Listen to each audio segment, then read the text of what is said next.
హ్మ్. తమ్ముడు Naresh hi.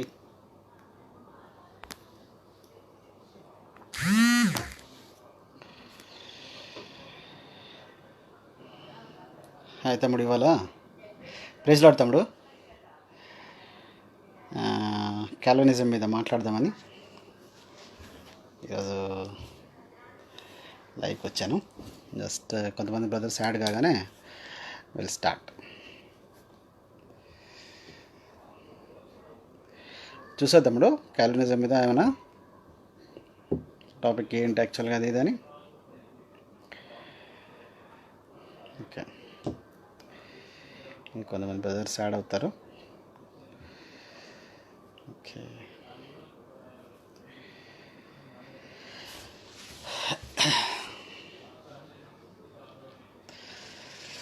I think నేను 7 అని పెట్టాను కానీ లేట్ అయ్యాను.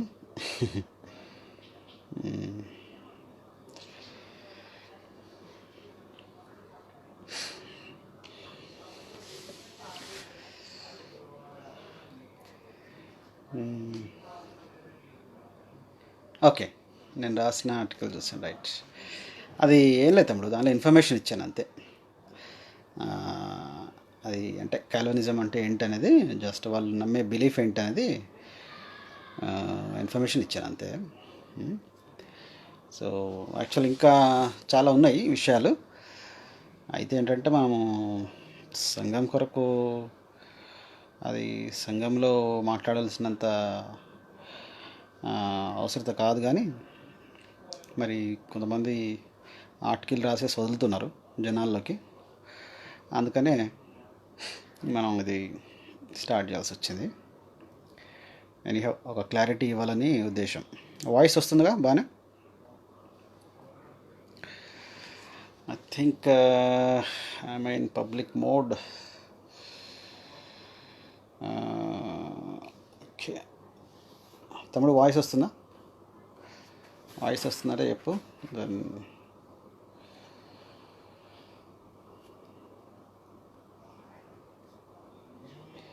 ఎస్ తమ్ముడు, నువ్వు ఒకవేళ షేర్ చేయగలిగితే షేర్ చేయి తమ్ముడు. కొన్ని గ్రూప్స్లో యాక్చువల్లీ కొంతమంది బ్రదర్స్ని యాక్చువల్లీ నేను షేర్ చేస్తాను కానీ చేయలేకపోయాను. Okay fine. Sunil Bunga, hello brother. Okay fine, there are 4-5 people have joined. Okay, let me not take more time. ఇంకొక హాఫ్ మినిట్లో విల్ స్టార్ట్అప్. నరేష్ ఒకవేళ షేర్ చేయగలిగితే చేద్దాం కొన్ని గ్రూప్స్లో. Some people will come to know at least. Okay fine.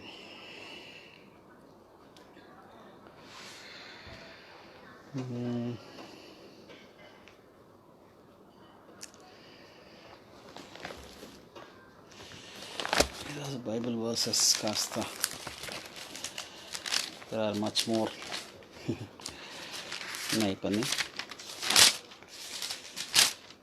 పెట్టుకుంటాను. Okay fine, will start. Okay okay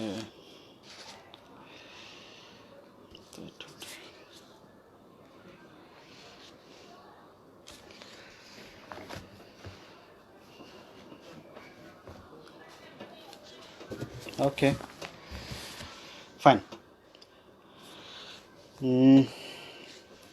okay will start. ఈరోజు topic వచ్చేసి కాల్వినిజం మీద మాట్లాడదాం అనుకున్నాము. ఇది జాన్ కాల్విన్ అని 16th centuryలో, అంటే 1509లో ఆయన పుట్టాడు. 1564లో చనిపోయాడు ఆయన. So is a theologian. క్రైస్తవ వేదాంత విద్యలో ఆయన ఉండి ఈ యొక్క కాల్వినిజాన్ని ఆయన ప్రపోజ్ చేశాడు. అయితే దీనిలో ఏంటంటే ఆయన చేసినటువంటి ఆ యొక్క ప్రపోజల్ ఏంటంటే sovereignty of God and is a divine predestination. అంటే దేవుని యొక్క సార్వభౌమాధికారము మరియు దేవుడే ముందుగా ఎన్నుకున్నటువంటి విధానం, దాని గురించి ఆయన చెప్పడం జరిగింది. ఓకే, సో అంటే దానిలో ఆయన కొన్ని ప్రపోజల్స్ చేశాడు. ఆయన చేసిన దాన్ని బట్టి అయితే క్రైస్తవ సార్వత్రిక సంఘంలో చాలామంది అది అంటే రిజెక్ట్ చేశారు. కొంతమంది దాన్ని అటు ఇటుగా అంటే బైబిల్లో వాక్యాలు ఉన్నాయి కాబట్టి దాన్ని మనం కొంతవరకు నమ్మవచ్చు అనేది వాళ్ళు ఇచ్చినటువంటి అంటే వారి అభిప్రాయం. అయితే కంప్లీట్గా సంపూర్ణంగా ఆ యొక్క క్యాల్వినిజం చెప్పినటువంటి సిద్ధాంతాల్లో కంప్లీట్గా కొంతమంది నమ్మకపోయినాను, కొన్ని పాయింట్స్తో కొంతవరకు ఏకీభవించడం అనమాట. అంటే మరి దాన్ని యాక్చువల్గా వాళ్ళు ఇచ్చినటువంటి 5 పాయింట్స్ సిద్ధాంతం అనేది ఉంది. నేను ఆ బ్యాక్గ్రౌండ్ అదంతా ఎక్కువగా వెళ్ళను, ఎందుకంటే ఇది మనకు కావాల్సింది కొంతవరకే. అది యాక్చువల్గా ఏముంది అందులో ఏంటంది అనేది. సో ఇందులో ఈ క్యాల్వినిజంలో వచ్చేసి ట్యులిప్ అని ఆ యొక్క సిద్ధాంతాన్ని అంటే వాళ్ళు 5 పాయింట్స్ పాయింట్స్గా వాళ్ళు దాన్ని విభజించి దాన్ని అది సిద్ధాంతాన్ని చెప్తారు. ట్యులిప్ అనేటువంటి 5 పాయింట్స్ సిద్ధాంతంగా. So TULIP is nothing but total hereditary depravity, అంటే మానవ జాతి అంతా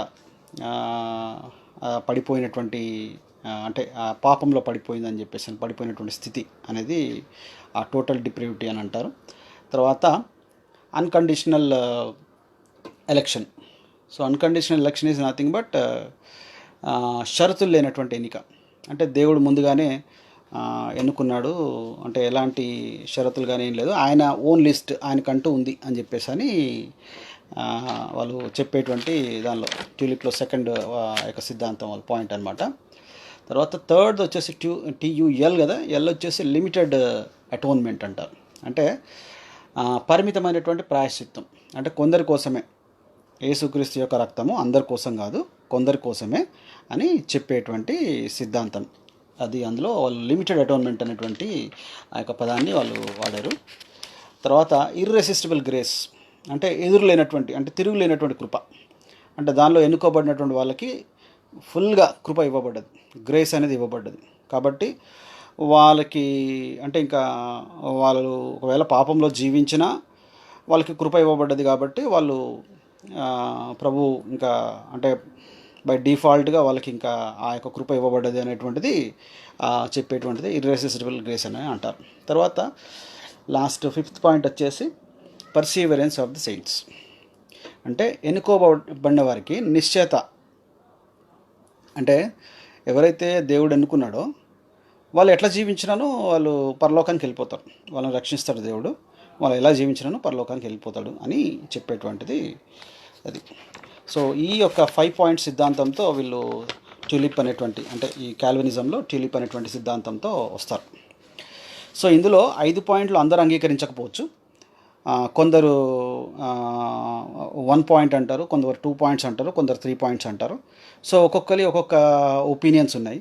దానిలో ఈ ట్యూలిప్లో ఉన్నటువంటి పాయింట్స్ని కొంతమంది థియాలజియన్స్ థియాలజియన్స్ యాక్సెప్ట్ చేసిన వాళ్ళు ఉన్నారు, అంటే కొన్ని పాయింట్స్ని 2-3 పాయింట్స్ అని, ఇంకొంత చేసిన వాళ్ళు కూడా ఉన్నారు. కాబట్టి యాక్సెప్ట్ చేసిన వాళ్ళ పేర్లు వేసేసుకొని వీళ్ళందరికంటే మీరు గొప్పలా అని చెప్పేసి అని అడుగుతారు. మరి రిజెక్ట్ చేసినటువంటి వాళ్ళు కూడా ఉన్నారు. అల్టిమేట్గా ఇది మనకి బైబిల్ యొక్క సిద్ధాంతానికి ఎంతవరకు అది అనుగుణంగా ఉంది, బైబిల్ ఏం చెప్తుంది, వీళ్ళు ఏమి చేస్తున్నారు అనేది దాన్ని బట్టి మనము అది గమనించాలి.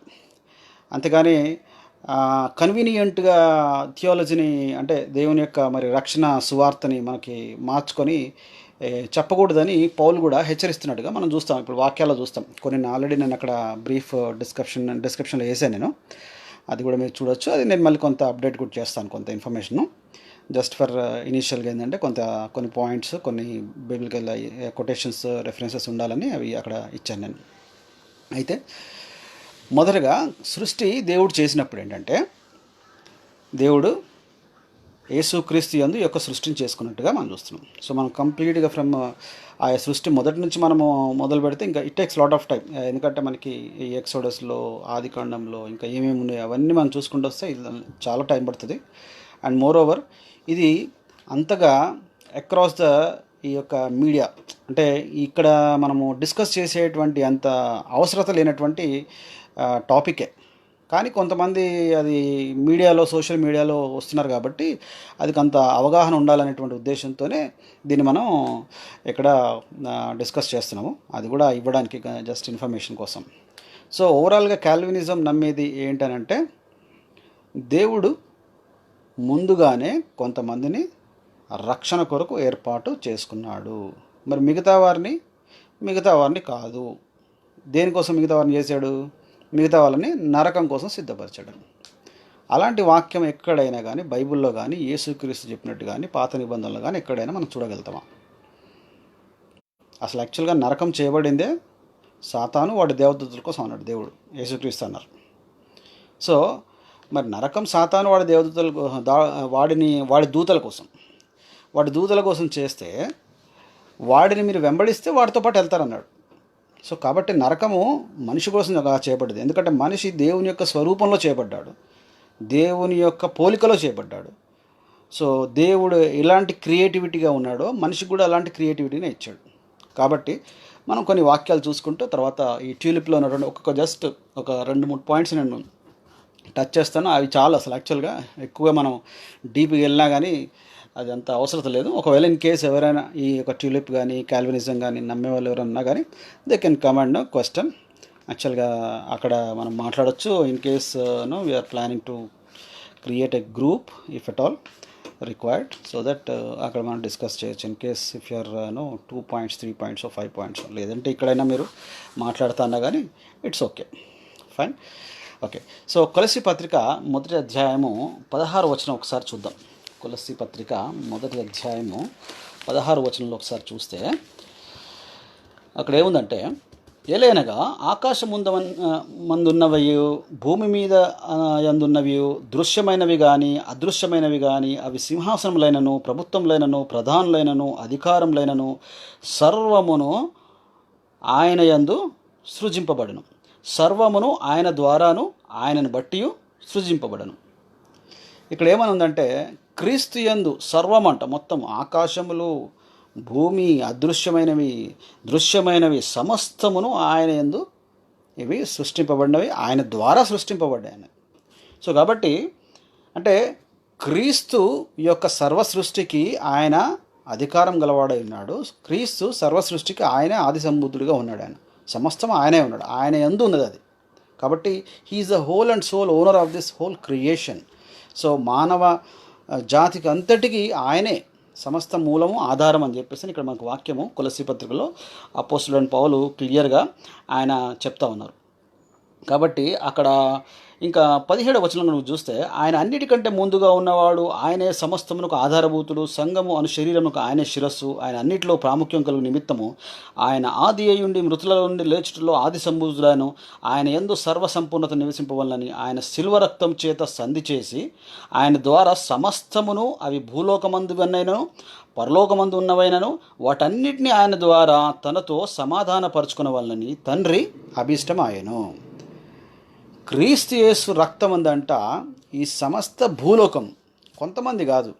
కాల్వినిజం నమ్మేది ఏంటంటే యేసుక్రీస్తు వచ్చింది కొంతమంది కోసమని, యేసుక్రీస్తు కొంతమంది కోసమే రక్షణ కార్యం చేశాడని, తండ్రి అనేటువంటి దేవుడు కొంతమందిని ఆకర్షిస్తాడని చెప్పేటువంటి సిద్ధాంతం.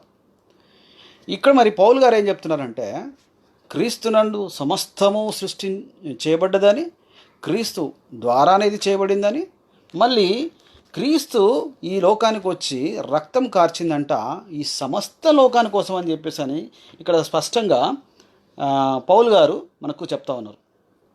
కాబట్టి ఆయనతో అంటే ఆయన అభిష్టం అంట, తండ్రి యొక్క అభిష్టం అంటది. So it is very clear మనకేంటంటే ఇంకా అసలు యాక్చువల్గా నేను ఇంకా ఫస్ట్ పాయింట్ కూడా ఇంకేమీ స్టార్ట్ చేయలేదు. ఆ ట్యూలిప్లో కాల్వినిజంలో ఉన్నటువంటి ట్యూలిప్లో ఉన్నటువంటి 5 పాయింట్స్ దానిలో. So just want to cover ఏంటంటే దీనిలో ఏముందనేది. తర్వాత 28వ వచనం చూద్దాం. ప్రతి మనుష్యుని క్రీస్తునందు సంపూర్ణునిగా చేసి ఆయన ఎదుట నిలవబెట్టవాలని సమస్త విధములైన జ్ఞానముతో మేము ప్రతి మనుష్యునికి బుద్ధి చెప్పుచు ప్రతి మనుష్యునికి బోధించుచు ఆయనను ప్రకటించుచున్నాము. సో ప్రతి మనుషుని కోసమంట ఏం కావాలంటే ప్రతి మనుషుని క్రీస్తునందు సంపూర్ణంగా చేసి ఆయన ఎదుట నిలవబెట్టవాలని సమస్త విధములైన జ్ఞానంతో మేము ప్రతి మనుషునికి బుద్ధి చెప్పుచు. ఇది ప్రతి మనుషుడు అంటే ఏంటనంటే అది అంటే they are trying their best. ఇది ఎన్నుకోబడ్డ వారి కోసమో లేదంటే కొంతమంది కోసమో అనేది కాదు అని ఇక్కడ క్లియర్గా మనకి కొలస్సీ పత్రికలో చెప్తుంది. క్రీస్తు యందు సమస్తము సృష్టింపబడిందంట, క్రీస్తు ద్వారా సమస్తం సృష్టింపబడిందంట, క్రీస్తు యొక్క రక్తము ఈ సమస్త లోకాని కోసమని ఇక్కడ చెప్పబడ్డది. తర్వాత అది తండ్రి అభిష్టం అంట. మళ్ళీ క్రీస్తుల రక్తం ద్వారా చూడండి చక్కగా ఎంత క్లియర్గా మనకి ఆ యొక్క 20వ వచనంలో, కొలస్సీ పత్రిక మొదటి అధ్యాయం 20వ వచనంలో, శిలువ రక్తం చేత సంధి చేసి ఆయన ద్వారా సమస్తమును, అవి భూలోకమందైనను పరలోకమందైనను వాటన్నిటిని ఆయన ద్వారా తనతో సమాధానపరచుకునే వాళ్ళని తండ్రి అభిష్టం ఇదంట. కాల్వినిస్టులు ఏమంటారంటే కాల్వినిజంలో ఆ యొక్క నమ్మేటువంటి ఎవరైనా కానీ 5 పాయింట్స్ నమ్మేటువంటి వాళ్ళు కొంతమంది ఉన్నారు, 2 పాయింట్స్ నమ్మేవాళ్ళు, 3 పాయింట్స్ నమ్మేటువంటి వాళ్ళు ఉన్నారు. సో వాళ్ళు ఏమంటారంటే ఏది ఉన్నా కానీ వాళ్ళు 3 పేర్లతో వాళ్ళు తిరుగుతూ ఉంటారు. ఒకటి ప్రీ డెస్టినేషన్ అంటారు, లేదంటే డాక్ట్రిన్ ఆఫ్ గ్రేస్ అని అంటారు, లేదంటే ఎలెక్టెడ్ పీపుల్ అని చెప్పేసి అంటారు. ఈ 3 పేర్లు వాడుకొని మేము యాక్చువల్గా ప్రీ డెస్టినేషన్ నమ్ముతామని చెప్పేసి, లేదు నేను ఎలెక్టెడ్ పీపుల్గా ఉన్నది అని చెప్పేసి, లేదంటే డాక్ట్రిన్ ఆఫ్ గ్రేస్ అని చెప్పేసి ఈ విధంగా చెప్తూ ఉంటారు. అల్టిమేట్గా ఈ 3 ఏంటంటే ఈ కాల్వినిజంలో ఉన్నటువంటి, ఈ కాల్వినిజం నమ్మేది ఏంటంటే ఇదే, ముందుగా దేవుడు రక్షణ కార్యం కొంతమంది కోసమే చేశాడు, యేసుక్రీస్తు అందరి కోసం కాదు అనేది వాళ్ళు చెప్పేటువంటి సిద్ధాంతం. మరి ఇక్కడ కొలస్సీ పత్రికల పౌలు గారేమో క్లియర్గా సర్వసృష్టి అని మాట్లాడుతున్నాడు రెఫర్ చేసి. సో వీళ్ళు చెప్పేటువంటిది ఏంటి అనేది మనం చూద్దాం యాక్చువల్గా ఆ యొక్క సందర్భానుసారంగా. అందుకనే ఇక్కడ మనకి ఫస్ట్ ఈ వరుసలోనే తెలిసిపోయింది, క్రీస్తు యొక్క రక్తమంట సర్వ సృష్టికి కోసం అని చెప్పేసి అని, తండ్రి యొక్క అభిష్టం కూడా అని చెప్పేసి అన్నాడు. తర్వాత 28వ వచనంలో కూడా ప్రతి మనిషిని క్రీస్తునందు సంపూర్ణిగా చేసి అంట. ప్రతి మనుషుడు క్రీస్తునందు సంపూర్ణుడిగా అవ్వాలి. ఎందుకనంటే క్రీస్తు యొక్క పోలికలో ప్రతి మనుషుడు చేయబడ్డాడు కాబట్టి క్రీస్తు ప్రతి మనిషి కోసం వస్తాడు. క్రీస్తు ఆయన కొంతమంది కోసమే వచ్చేటువంటి, అంటే ఆయన్ని దేవుని ఏం చేశారనంటే పక్షపాతిగా పిలిచేటువంటి ప్రయత్నం చేస్తూ ఉన్నారు. మరి దేవుడు పక్షపాతి అనే సంగతి మనం చూద్దాం రాబోయేటువంటి వాక్యాల్లో. సో ఈ ట్యూలిప్లో ఉన్నటువంటి ఫస్ట్ పాయింట్ ఏంటో చూద్దాం. టోటల్ హెరిడిటరీ డిప్రేవిటీ అంటే మానవ జాతి అంతా పాపంతో పడిపోయినటువంటి స్థితి. అంటే ఆదాము ఎప్పుడైతే దేవుని యొక్క మాటను వినకుండా పడిపోయాడో ఆయన ద్వారా పాపం జరిగిందని, అంటే ఆజ్ఞాతిక్రమం చేయడం వల్ల పాపము వచ్చెను, పాపం వల్ల మరణం కలిగింది. సో అంటే పాపం ద్వారా వచ్చేటువంటి జీతం ఏంటి? మరణం అని చెప్పేసి వాక్యం చెప్తా ఉంది. సో ఈ యొక్క మరణము ఒక్క వ్యక్తి ద్వారా వచ్చిందనమాట. ఎందుకు వచ్చిందంటే పాపం వల్ల వచ్చింది. సో ఆ పాపము ఈ మానవ జాతి అందరికీ సంక్రమించిందని మనకి వాక్యం కూడా మనకి సెలవిస్తూ ఉంది. సో మానవ జాతి అందరికీ ఈ యొక్క పాపం సంక్రమించింది కాబట్టి వాళ్ళు దేవుని యొక్క రక్షణ సువార్తకి వాళ్ళు ప్రతిస్పందించలేరు. దేవుని యొక్క రక్షణ సువార్త అంటే ఏంటో తీసుకోలేరు. వాళ్ళకి వారి వల్ల కాదు. కాబట్టి దేవుడే కొంతమందిని ఎన్నుకోవాలి, దేవుడే కొంతమందిని పిక్ చేసుకోవాలి. సో వాళ్ళకి మాత్రమే దేవుడు రక్షణ ఇస్తాడు అనేటువంటి ఆ యొక్క ధోరణిలో ఈ యొక్క మనుషులందరూ పడిపోయారు కాబట్టి కొంతమందిని ఆయన ఎన్నుకుంటాడు, ఆ ఎన్నుకున్న వారిలోంచి అని చెప్పేసి చెప్పే దానిలో ఈ యొక్క టోటల్ హెరిడిటరీ డిప్రేవిటీ దానిలో చెప్పేటువంటి ఆ పాయింట్ని వాళ్ళు ఎక్స్ప్రెస్ చేస్తూ ఉంటారు. అయితే ఇక్కడ ఇంకో మాట కూడా ఏంటంటే చిన్నపిల్లలు కూడా యాక్చువల్గా మరి ఈ యొక్క రక్షణ స్వార్థకి ప్రతిస్పందించలేరు కదా, వాళ్ళకి తెలియదు కదా దేవుడు ఏంటి, రక్తం వారి కొరకు కార్చడం ఏంటి. మరి చిన్నపిల్లలు పుట్టి చనిపోయారు అనుకోండి, ఇప్పుడు వాళ్ళని ఎక్కడ ఏంటి పరలోకం వెళ్తారా నరకానికి వెళ్తారా అని కొంతమంది మనకి జన్మపాప విషయంలో వచ్చినప్పుడు కూడా మనకి ప్రశ్నలు వచ్చినాయి. సో దేవుడు చిన్నపిల్లలను ఏమన్నాడంటే దేవుని యొక్క రాజ్యం అంట చిన్నపిల్లలు ఇలాంటి వారిదే అని చెప్పేసి అన్నాడు, చిన్నపిల్లలను చూపించి. అంటే దేవుడు అంతా తెలియనటువంటి, అంటే మంచి చెడ్డలు తెలియనటువంటి అంత జ్ఞానం లేనటువంటి దేవుడా కాదు కదా. సో వారికంటూ ఒక వయసు అంటూ ఉంది. అందుకని ధర్మశాస్త్ర ప్రకారంగా చూసినప్పుడు ఏంటంటే 12 ఏండ్ల వయసు వచ్చే వరకు ఏంటంటే వాళ్ళకి మంచి చెడులు అనేది తెలియదు. So that's a teen age, అంటే స్టార్ట్ అవుతూ ఉంటుంది టీన్స్ యూత్ ఏజ్ అనేది. సో అక్కడి నుంచి మంచి జడలు అనేది తెలుస్తూ ఉంటుంది. ఈవెన్ ఇప్పుడు మనకు కూడా అంతే, ఇప్పుడు ఉన్న సిస్టంలో కూడా. సో అంటే దేవుడు ఆ యొక్క చిన్నపిల్లలు చనిపోవడం అనేది, అంటే చిన్నపిల్లలు నరకంలో వేయడం అనేది దేవుడు వేసేస్తాడు. అవును, కాబట్టి చిన్నపిల్లలకి రక్షణ కావాలంటే చిన్నపిల్లల బ్యాప్టిజం కూడా ఇవ్వచ్చు అనేటువంటిది ఈ యొక్క ట్యూలిప్లో ఫస్ట్ ఈ టోటల్ హెరిడిటీ డిప్రేవిటీ నమ్మేటువంటి వాళ్ళు చిన్నపిల్లల బ్యాప్టిజం గురించి కూడా రైట్ అని కన్విన్స్ అవుతారు. ఎందుకు కన్విన్స్ అవుతారు? ఇది నమ్ముతున్నారు కాబట్టి, ట్యూలిప్ అనేటువంటి దాన్ని నమ్ముతున్నారు కాబట్టి. మరి వారికి చిన్నపిల్లలకి అసలు యాక్చువల్ పాపం పుణ్యమో ఏంటి ఏం తెలుసు, వాళ్ళకి ఏం తెలియదు కదా. మరి యేసుక్రీస్తేమో ఈ యొక్క పరలోక రాజ్యం ఇలాంటి వారిదే అని అంటాడు. వాళ్ళకి పాపము ఏంటో, పశ్చాత్తాపం ఏంటో, మారు మనసు ఏంటో తెలియదు కదా. సో మరి అది ఏమీ అవసరం లేకుండానే వాళ్ళకి బ్యాప్టిజం ఇచ్చేస్తే వాళ్ళు డైరెక్ట్గా పరలోకానికి వెళ్ళిపోతారు. ఎందుకనంటే టోటల్ డిప్రేవిటీ ఉంది కదా అక్కడ ట్యూలిప్లో, దాన్ని బట్టి ఇది నమ్మాలి. మరి దానికి వాక్యాధారం ఏముంది ఏంటి అవన్నీ. సో అవన్నీ వాళ్ళు ఇంకోటి మనకి బైబిల్ వాక్యం కూడా ఏం చెప్తుందంటే ఒక్కడను లేడు నీతిమంతుడు లేడు అని చెప్పేసి అని మనకు బైబిల్ వాక్యం సెలవిస్తూ ఉంది కదా. ఒకసారి రోమాపత్రిక 5వ అధ్యాయము 12 వచనం చూద్దాం. ఇట్లుండగా ఒక మనుషుని ద్వారా పాపం ద్వారా మరణమును లోకములో ఎలాగ ప్రవేశించనో అలాగనే మనుషులందరూ పాపం చేసినందున మరణము అందరికీ సంప్రాప్తమాయను. సో ఈ టోటల్ డిప్రేవిటీ అంటే మనుషులందరూ ఆ పాపులే. సో కాబట్టి పాపం ఒకటి ద్వారా వచ్చింది కాబట్టి మరణం కూడా ఒకటి ద్వారా వచ్చింది అని చెప్పేసిన ఉద్దేశంలో ఇక్కడ పౌలు గారు చెప్తున్నారు. అయితే 19వ వచనంలో చూద్దాం మళ్ళీ. ఏలైనగా ఒక మనిషిని అవిధేయత వలన అనేకులు పాపులుగా ఏలాగు చేయబడ్డారో, అంటే ఆదాము యొక్క పాపం వల్ల ఏ విధంగా అయితే అవిధేయులుగా చేయబడ్డారో అలాగే ఒకని విధేయత వలన అనేకులు నీతిమంతులుగా చేయబడుదురు. అంటే ఇక్కడ ఒక ఆదాం వల్లనేమో సమస్త మానవాళికి పాపం సంక్రమించుకుంటే, ఇక అందులో దేవుడు కొంతమందినే ఎన్నుకొని కొంతమందినే చూస్ చేసుకొని రక్షణ కల్పిస్తాడనేటువంటిది మరి చెప్పేటువంటి దానికి మరి ఈ వాక్యం సరిపోతుందా? ఒక్కడి అవిధేయత ద్వారా పాపము వచ్చిందంటాడు. ఒక్కడి విధేయత ద్వారా అంట అందరికి ఏమైందటంటే ఒక్కడి విధేయత వల్ల అనేకులు నీతిమంతులుగా చేయబడుదురు. సో ఆ ఒక విధేయత చూపినటువంటి ఆ వ్యక్తి ఆయన ఏం చెప్పాడు అనేది మనం చూడాలి. ఆయన ఏమన్నాడంటే నా ఆజ్ఞలు మీరు పాటించండి అన్నాడు ఆయన. సో అది కూడా మనం చూద్దాం అది. ఓకే. సో ఈ వాక్యము అంటే నేను ఎందుకంటే చాలా వచనాలు ఉన్నాయి, చాలా వాక్యాలు రెఫరెన్సెస్ మనకు ఉన్నాయి చూడాల్సినవి, అందుకనే అవన్నీ మనం మిగతా ఆయన చూద్దాం ఇంకా. సో లూకాసు వార్త 18వ అధ్యాయము 16-17 వచనాలు చూద్దాం. లూకాసు వార్త 18వ అధ్యాయం 16-17 వచనాలు. అయితే యేసు వారిని తన యొద్దకు పిలిచి చిన్న బిడ్డలను ఆటంకపరచక వారిని నా యొద్దకు రానియుడు, దేవుని రాజ్యం ఇలాంటి వారిది. చిన్న బిడ్డ వల్ల దేవుని రాజ్యం అంగీకరింపని వాడు దానిలో ఎంత మాత్రం ప్రవేశింపని మీతో నిశ్చయంగా చెప్పుచున్నాను. ఇప్పుడు మనం మాట్లాడింది అదే. సో చిన్నపిల్లల విషయంలో ఏంటంటే యేసుక్రీస్తు వారు క్లారిటీగా ఉన్నారు. ఆయన పరలోక రాజ్యం ఎలాంటి వారిది అంటే చిన్నపిల్లలు లాంటి వారిది అని. కానీ ఇక్కడ ఈ యొక్క కాల్వినిజంలో చెప్పేటువంటిది ఏంటంటే, సో జన్మపాపం అనేది ఉంది కాబట్టి దాన్ని వక్రీకరణ చేసేసి, జన్మపాపం అనేది ఉంది కాబట్టి దాని ద్వారా పిల్లలు నరకానికి వెళ్ళిపోతారు. ఎందుకంటే రక్షణ లేదు కదా వాళ్ళకి, యేసుక్రీస్తు అంటే ఎవరో తెలియదు కదా అని చెప్పేసి అని.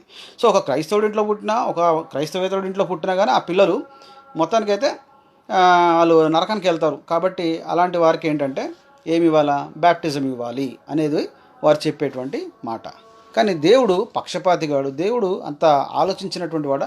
పిల్లలకి ఆ యొక్క అభం శుభం తెలియటువంటి పిల్లల్ని దేవుడు ఆ విధంగా వేస్తాడని మనం చెప్పేసి మనం అనుకోవచ్చా? మరి వాక్యం మాత్రం క్లియర్గా ఆయన చెప్తా ఉన్నాడు. ఆయన ఇక్కడ చిన్నపిల్లల లాంటిదే ఈ యొక్క పరలోక రాజ్యం అని చెప్పేసి. సో ఈ యొక్క టీ అనేది అంటే టోటల్ డిప్రేవిటీలో అదొకటి చూసాం. తర్వాత అన్కండిషనల్ ఎలక్షన్ TULIP కదా, ఒకటి చూద్దాం. అది షరతులు లేనటువంటి ఎన్నిక. ఈ యొక్క షరతులు లేనటువంటి ఎన్నికనే ఏమన్నారంటే ప్రీ డెస్టినేషన్ అన్నారు. అంటే ముందుగానే నిర్ణయింపబడ్డది అన్నట్టుగా, ముందుగానే సమస్తం ఏం జరగాలో దేవుడు రూట్ మ్యాప్ రాసేసాడు, స్టోరీ రైటింగ్ రాసేసాడు. అంటే డైరెక్టర్ అనమాట దేవుడు. ఈ హిట్లర్ ఎప్పుడు రావాలో, హిట్లర్ ఎంతమందిని చంపాలో, మారణ హోమం ఏం చేయాలో, తర్వాత ఎవడెప్పుడెప్పుడు పాపం చేయాలో వాళ్ళందరికీ మొత్తం ముందుగానే నిర్ణయింపబడేటువంటి ఆ యొక్క మరి వారు చెప్పేటువంటి ఉద్దేశంలో చూస్తే అది అలాగే అర్థమవుతుంది అది. సో దేవుడు ఆ విధంగా రాశాడా? దేవుడి యొక్క సృష్టిని అట్లా చేశాడా? ఎవడెప్పుడు పాపం చేయాలో, ఎప్పుడు పడిపోవాలో, ఆదాము కూడా ఎప్పుడు పడిపోవాలని చెప్పేసి దేవుడు క్లియర్గా ఆదాముకు స్వచిత్తం ఇచ్చాడు. సో ఈ ఫ్రీ విల్ను ఈ యొక్క దీన్ని అంటే వీళ్ళు డీల్ చేయడంలో కాస్త ఆ యొక్క కన్ఫ్యూజన్ అయిపోయి దాన్ని ఏంటంటే దాన్ని మార్చి దాన్ని వేరే విధంగా చెప్తున్నట్టుగా మనకు అది వక్రీకరణ అది. సో దేవుడు ఇలాంటి సైకో దేవుడు, ఇప్పుడు ఆయన ఎవరైనా అంటారు కదా ఇలాంటి సైకో దేవుడు మాకెందుకు అని చెప్పేసి అని. ఇప్పుడు ముందుగానే నరకం కోసం సృష్టిస్తే ఇంకా దేవుడు ఎందుకండి, ఇంకా మీకు మేము ఎట్లా నరకం పోయేటోళ్ళం, మాకు మీ దేవుడు ఎందుకని చెప్పేసి అని అంటారు. అవసరం అది అంటే ఎవడైతే ఎన్నుకోబడ్డవాడో, ఎవడైతే ప్రీ డెస్టినేషన్ ఉన్నవాడో వాళ్ళు మాత్రమే పరలోకానికి వెళ్తారు. కాబట్టి నేను వాళ్ళని మాత్రమే నేను పరలోకాన్ని తీసుకెళ్తాను అని చెప్పేసి అని దేవుడు అక్కడ చెప్పలేదా? సో ఈ యొక్క ప్రీ డెస్టినేషన్లో ఉన్నటువంటి మీనింగ్ ఏంటంటే ఒక జస్ట్ సింపుల్గా ఒక ఎగ్జాంపుల్ కానీ లేదంటే మామూలుగా మనం కానీ చూస్తే ఇది ఒక ఫ్లైట్ టికెట్ కానీ లేదంటే బస్ టికెటో ట్రైన్ టికెటో తీసుకున్నాం అనుకోండి, హైదరాబాద్ టు బెంగళూరు అనుకోండి. సో అది ఎక్కడి నుంచి your destination will be from Hyderabad is your origination, destination will be Bengaluru.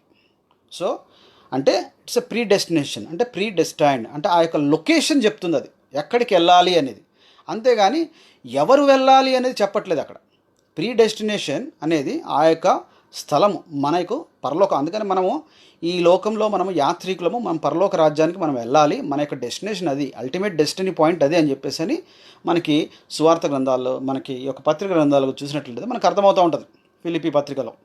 So అంటే ఈ డెస్టినేషన్ ప్రీ డెస్టినేషన్ ఏంటి అని అంటే అది జనాలకి అన్వయింపేసేసి, సో కొంతమందిని దేవుడు కొంత నెంబర్ని ఎన్నిక అని చెప్పేసి అన్నాడు కాబట్టి, ఎన్నిక గలవారిని ఎన్నుకున్నాను అని చెప్పేసి అన్నాడు కాబట్టి అది వాళ్ళ కోసమే, అది వాళ్ళే వస్తారు, మిగతా వాళ్ళు రారు. ఒకవేళ వాడు నేను రక్షణ పొందుతాను, యేసుక్రీస్తు నా రక్షకుడు, సొంత రక్షకుడు, నా పాపంలో కొరకే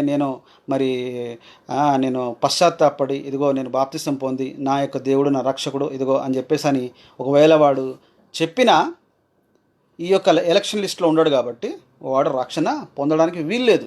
ఎందుకంటే దేవుడు ముందుగా లిస్ట్ తయారు చేశాడు కదా. సో అంటే ఇంత చిన్న సింపుల్ ఎగ్జాంపుల్ని అంటే వాళ్ళు ఇలాంటి చిన్న ఉపమానం, అంటే చాలా ఉన్నాయి ఉపమానాలు, వాళ్ళు వాడే ఉపమానం కూడా మనం కోట్ చేద్దాం. అలాగే ఇంకొక వన్ మోర్ ఎగ్జాంపుల్ ఏంటంటే ఒక కాలేజ్లో స్టూడెంట్స్ జాయిన్ అయ్యారు అనుకోండి. ఫస్ట్ ఇయర్లో జాయిన్ అయ్యారు, సెకండ్ ఇయర్ వెళ్ళాలి, లేదంటే ఒక స్కూల్లోనే ఉన్నారు, 7th క్లాస్లో ఉన్నారు స్టూడెంట్స్, 8th క్లాస్కి వెళ్ళాలి. 8th క్లాస్కి వెళ్ళాలంటే వాళ్ళకి ఎంత percentage marks? 35% marks. So 35% marks score ఎవరైతే చేసుకోరో వాళ్ళు ఏమవుతారు? ఫెయిల్ అవుతారు. సో పాస్ అయినటువంటి వాళ్ళని ప్రమోట్ చేస్తారు 8th క్లాస్కి.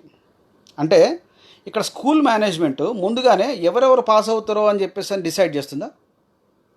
ఎవరైతే చదివి 35% స్కోర్ చేసుకుంటారో వాళ్ళు 8th క్లాస్కి వెళ్తారని చెప్పేటువంటి ఉద్దేశం. అలాగే ఎవరైతే యేసుక్రీస్తును నమ్మి తమ పాపంలో కొరకై ఆయన చనిపోయి తిరిగి లేచాడని వారు పశ్చాత్తాపడి ఆయనని తమ రక్షకుడిగా తమ దేవుడిగా అంగీకరించి వారు బాప్తిసం తీసుకొని వారు ఎప్పుడైతే అంగీకరిస్తారో వారికి రక్షణ అనేది దేవుడు చెప్పాడు. సో ఈ ప్రీ డెస్టినేషన్లో ఏంటంటే ముందుగానే గాడ్ డిసైడెడ్. మరి చాలా క్వశ్చన్స్ వస్తాయి దీని మీద. ముందుగానే డిసైడ్ చేస్తే అసలు వాడు యాక్చువల్గా మారు మనసు పొందకుండానే, వాడు పశ్చాత్తాపం పొందకుండానే దేవుడు లిస్టులో ఉన్నాడు అనుకోండి, ఇవన్నీ లేకుండా కూడా మరి అంటాడు కదా, దేవా ఆల్రెడీ లిస్టులో ఉన్నాను కదా, ఎందుకు ఇవన్నీ అవసరమా, నేను పోయి సువార్త చెప్పాల్సిన అవసరం ఉందా అని చెప్పేసి అని అంటాడు. సో అంటే దీన్ని అర్థం చేసుకున్నటువంటి విధానంలో వీళ్ళు చెప్పాడు, అంటే దీనిలో చాలా ఉంది, చాలా డెప్త్ ఉంది, ఇది మీకు అర్థం కాదు, లేదంటే ఆ బుక్కులు చదవండి, ఈ బుక్కులు చదవండి, అసలు మీకేమైనా తెలుసా, 2000 రూపాయల బుక్ ఒకటి ఉంటుంది, 1000 రూపాయల బుక్, 1000 రూపాయలు 2000 రూపాయల బుక్కులు చదువుకొని దేవుడు చెప్పమనిలే. దేవుడు బైబిల్ చదవమన్నాడు. అపోస్తలు పౌలు కూడా బైబిల్లో ఉన్న వాక్యాన్ని చదవమన్నాడు. అంత్య దినాలలో మీకు దుర్బోధలు వస్తాయి, జాగ్రత్త, మిమ్మల్ని మరి తోడే లెవెల్ వచ్చేసి తీసుకొని వెళ్ళిపోతారు అని చెప్పేసి అని క్లియర్గా దేవుడు అక్కడ మనల్ని స్పష్టంగా హెచ్చరించినట్టుగా మనకు అర్థమవుతుంది అపోస్తల ద్వారా. ఓకే, సో ఈ ప్రీ డెస్టినేషన్లో వాళ్ళు వచ్చేటువంటి ఒక ఒక వాక్యం ఏంటంటే 8:30, ఏది రోమా పత్రిక 8వ అధ్యాయము 30వ వచనంలో ఏముంటుందంటే, మరియు ఎవరిని ముందుగా నిర్ణయించినో వారిని పిలిచెను, ఎవరిని పిలిచెనో వారిని నీతిమంతులుగా తీర్చను, ఎవరిని నీతిమంతులుగా తీర్చనో వారిని మహిమ పరిచెను. సో ఇదొకటి చూపించేసేమంటారంటే, సో దేవుడు ముందుగానే నిర్ణయించాడు. సృష్టింపబడక ముందే, before the foundation of the world God has chosen you అని చెప్పేసి అంటాడు అని వీళ్ళు దీనికి ఇచ్చేటువంటి అన్వయింపు. కానీ ఈ యొక్క అన్వయింపు ఏంటనంటే, ఎవరిని ముందుగా నిర్ణయించను అంటే, ఎవరైతే ఈ నిర్ణయం రావడానికి అంటే వాళ్ళు రక్షణలోకి రావడానికి ఏంటంటే కొన్ని ఆ ఏర్పాటులోకి రావడానికి ఫస్ట్ ఆఫ్ ఆల్ యేసుక్రీస్తుని అంగీకరించి రావాలి కదా. సో ఎవరైతే యేసుక్రీస్తుని అంగీకరిస్తారో దానికి మళ్ళీ మనకి వేరే వాక్యాలు ఉన్నాయి. ఇప్పుడు ఇది ఈ యొక్క సందర్భం కనుక చూసుకుంటే ఇది ఇంతవరకే ఉంటుంది అది. సో ఈ వాక్యాన్ని చూపించి వాళ్ళు వేసేటువంటి క్వశ్చన్ ఏంటంటే, ఈ అన్కండిషనల్ ఎలక్షన్లో వీళ్ళు చేసేటువంటి క్వశ్చన్ ఇదే. సో అంటే దీనికి మన సమాధానాలు ఏంటో మనం చూద్దాం. అంటే ఎన్నుకోబడ్డవారు ముందుగానే, ఇక్కడ ఏమైనా ఉందంటే ఎవరిని ముందుగా నిర్ణయించాడు అంటే it is decided list decide అయిపోయిందని అంటారు. తర్వాత ఎవరిని పిలిచానో, హూ వర్ కాల్డ్. సో దేవుడు ముందుగానే ఎవరిని డిసైడ్ చేశాడో వాళ్ళు చేశాడు, ఎవరిని పిలవాలో వాళ్ళని పిలుస్తున్నాడంట. తర్వాత ఎవరిని నీతిమంతులుగా తీర్చాలో వారిని తీర్చేశాడంట. సో ఎవరిని మహిమపరచాలో వాళ్ళు మహిమపరచాడంట. సో ఈ యొక్క అంటే దీనిలో అంటే ఈ 4 పాయింట్స్ పట్టుకొని, సో కాబట్టి దేవుడు ముందుగానే ఏర్పరచుకున్నాడు లిస్ట్, రక్షణ ఎవరు పొందాలో ఎవరు పొందకూడదు అనేది ఆల్రెడీ ప్రిపేర్డ్ అని చెప్పేసి అని వీళ్ళు అంటూ ఉంటారు. కానీ ఈ మాట ఇంతవరకే చదివితే వాళ్ళు చెప్పినట్టుగానే మనకు అర్థమవుతుంది. కానీ మిగతా వాక్యాలను చూద్దాం. ఇక్కడ పౌలు చెప్పినటువంటి ఉద్దేశం ఏంటంటే, ఆ యొక్క యూదులతో మాట్లాడుతున్నప్పుడు యూదులు మేము చోజన్ పీపుల్ మీ యాక్చువల్గా అది అంతా మొత్తం వివరణ అంతా ఇక్కడ నుంచి మనకు వస్తే ఈ ధర్మశాస్త్రం గురించి మాట్లాడుతూ యూదుల గురించి మాట్లాడుతూ పౌలు గారు చాలా క్లియర్గా వాళ్ళని హెచ్చరిస్తూ ఉంటాడు. మీరు చోజన్ పీపుల్ అనుకుంటున్నారు, దేవుడు ఎంతవరకు మీకు ఇచ్చాడు, తర్వాత అన్ని జనులకు రక్షణ ఇచ్చాడు. ఇదిగో ధర్మశాస్త్రం ఉన్న వారికి ధర్మశాస్త్ర ప్రకారంగా, ధర్మశాస్త్రం లేని వారికి ధర్మశాస్త్రం లేకుండానే, మనసాక్షిగా ఉన్న వారికి మనసాక్షి ప్రకారంగా, సున్నతి ఉండి సున్నతి లేని వారికి సున్నతి లేనట్లుగా జీవించేవారికి. అంటే ఇవన్నీ పౌలు క్లియర్గా చెప్తూ ఉంటాడు. అంటే మీరందరూ బాబు మీకు మెజరింగ్ స్టిక్ అనేది ఉంది, జాగ్రత్త, మిమ్మల్ని దేవుడు ఎట్లా తీర్చబోతున్నాడో జాగ్రత్త అని చెప్పేటువంటి ఉద్దేశంలోనే ఎవరైతే ముందుగా నిర్ణయించబడ్డారో అంటే ఎవరైతే ఈ 35% ఎవరైతే స్కోర్ చేసుకుంటారో వాళ్ళు పాస్ అవుతారో వాళ్ళు నెక్స్ట్ క్లాస్కి ప్రమోషన్లో వెళ్ళిపోతారు. ఎవరైతే నిర్ణయింపబడ్డారంటే అదే అన్నమాట. అలాగే ఒక కాలేజ్లో 70% స్టూడెంట్స్ 70% స్కోర్ చేసుకున్నటువంటి స్టూడెంట్స్కి జాబ్ క్యాంపస్ ఇంటర్వ్యూ అన్నారనుకోండి. 70% స్కోర్ చేసుకుంటే క్యాంపస్ ఇంటర్వ్యూ మీకు జాబ్ అని చెప్పేసి అన్నారు. సో 65% వచ్చిన వాళ్ళు ఉన్నారు, 70% వచ్చిన వాళ్ళు ఉన్నారు, 35% వచ్చిన వాళ్ళు ఉన్నారు. ఇప్పుడు కాలేజ్ రూల్ ఏంటి? 70% వచ్చిన వాళ్ళని వాళ్ళకి జాబ్ గ్యారంటీ అన్నారు. సో ఇప్పుడు ముందుగానే కాలేజు వీళ్ళు పలానా వ్యక్తులు అని చెప్పేసి వీళ్ళకి మాత్రమే 70% అని చెప్పేసి అని వేస్తారా, లేదంటే స్టూడెంట్స్ చదివి ఆ యొక్క 70%ని స్కోర్ చేసుకుంటారా? స్టూడెంట్స్ చదివి స్కోర్ చేసుకుంటారు. సో అలాగే దేవుని యొక్క రాజ్యంలోకి నువ్వు రావాలని అంటే మొట్టమొదటిగా దేవుడు చెప్పింది ఏంటంటే సింపుల్గా, ఇదిగో రక్షణ ఇది ఫ్రీగా ఇవ్వబడ్డది, అది ఫ్రీగా ఇవ్వబడ్డది అన్నాడు. అది ఇంతకుముందు యాక్చువల్ యూదుల కాలంలో అన్ని జనులు రక్షింపబడాలంటే 7 చేయాల్సి వచ్చేది. 7లో కనీసం 3 చేయాలి. వాళ్ళు జ్ఞానస్నానం చేయాలి, బలి అర్పించాలి, తర్వాత సున్నతి తీసుకోవాలి. జ్ఞానస్నానం అంటే ఇప్పుడు బ్యాప్టిజం ఎట్లయితే దాన్ని మిక్కువే అన్నారు, మిక్కువే అన్నట్టుగా వాళ్ళు అన్నారు. సో అంటే వాడు జనాల మంది వచ్చేసి వాడు ఆ యొక్క స్నానం చేసి ఆచరించేసేసి తర్వాత బలి అర్పించాలి, తర్వాత ఈ యొక్క సున్నతి చేయాలి. సో బలి అర్పించాలంటే కనీసం పేదవాడైనా గువ్వలైనా కొనాలి. సో దానికి కొంత ఖర్చు అవుతుంది. సున్నతి చేయించుకోవాలంటే ఆ యాజకుడికి దగ్గరికి వెళ్ళి చేయించుకోవాలి, అందుకోసం దాని కానుక సమర్పించాలి. సో ఇదంతా కొంత ఖర్చుతో కూడుకున్నది, అంటే పాత నిబంధనలు ఉన్నట్టు సిస్టంలో. కానీ కొత్త నిబంధనలు దేవుడు ఏమన్నాడంటే ఫ్రీగా ఇచ్చేసా అన్నాడు. సాల్వేషన్ జస్ట్ నీరు ఆయన ఇచ్చిందే, ఎక్కడ పడితే అక్కడ నీరు ఉంటుంది అది. సో ఆయన ఫ్రీగా ఇచ్చినటువంటి సాల్వేషను ఆ యొక్క దానిలో మరి ఇక్కడ వీళ్ళు ఏమో వచ్చేసి ఆయన ముందుగానే నిర్ణయించాడు లిస్ట్ అని చెప్పేసి. ఎక్కడ దేవుడు ఎక్కడైనా ఇక్కడ పౌలు గారు ఎక్కడైనా ముందు ఒక లిస్ట్ తయారు చేసాడు దేవుడు వాళ్ళ కోసం మాత్రమే, ఇక క్రీస్తు ఎవరి కోసం కాదు అని చెప్పేసి ఎక్కడ ఉందా? జస్ట్ ఇది ఒక ఫ్రేజ్ ఉంది ఇక్కడ అంతే, దానికోసం ఏమని చెప్పేసి. తర్వాత నేను మిగతా వాక్యాలు మనం చూద్దాం. ఓకే, సో ఈ యొక్క వాక్యాలు ఈ విధంగా. సో మనం ఒకసారి మత్తయి సువార్త కంటే మనం ఏం చేద్దామంటే రైట్ అయితే దీని ఉద్దేశంలో వీళ్ళు ఏం చెప్తారంటే, ఒక ఎగ్జాంపుల్ వీళ్ళు ఏం చెప్తారంటే ఒక వ్యక్తి దగ్గర కొంత డబ్బులు ఉన్నాయి. ఆ, ఆ, ఆ, కొంత డబ్బులు ఉన్నాయి. ఏది, ఒక 100 రూపాయలు ఒక వ్యక్తి దగ్గర డబ్బులు ఉన్నాయి. సో 40 మంది వ్యక్తులు అక్కడ ఉన్నారు, లేదంటే ఒక 30 మంది ఉన్నారు అక్కడ.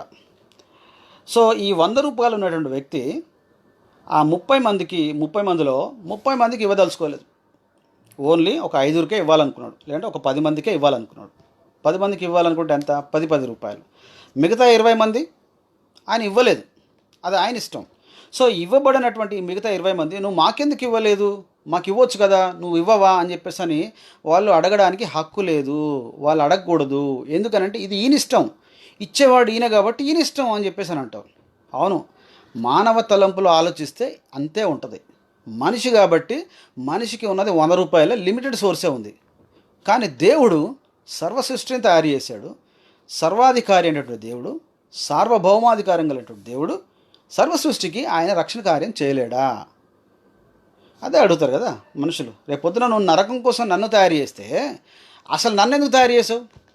ఒక ఒక స్వామి కూడా అడిగాడు, ఒక ఆయన క్రైస్తవ్యం మీద బాగా మాట్లాడుతూ ఉంటాడు కదా దుడుగ్గా. ఆ క్యాండిడేట్ కూడా అడిగాడు, ఒకవేళ దేవుడు కనుక నన్ను నరకం లేస్తే నన్నెందుకు తయారు చేసావు?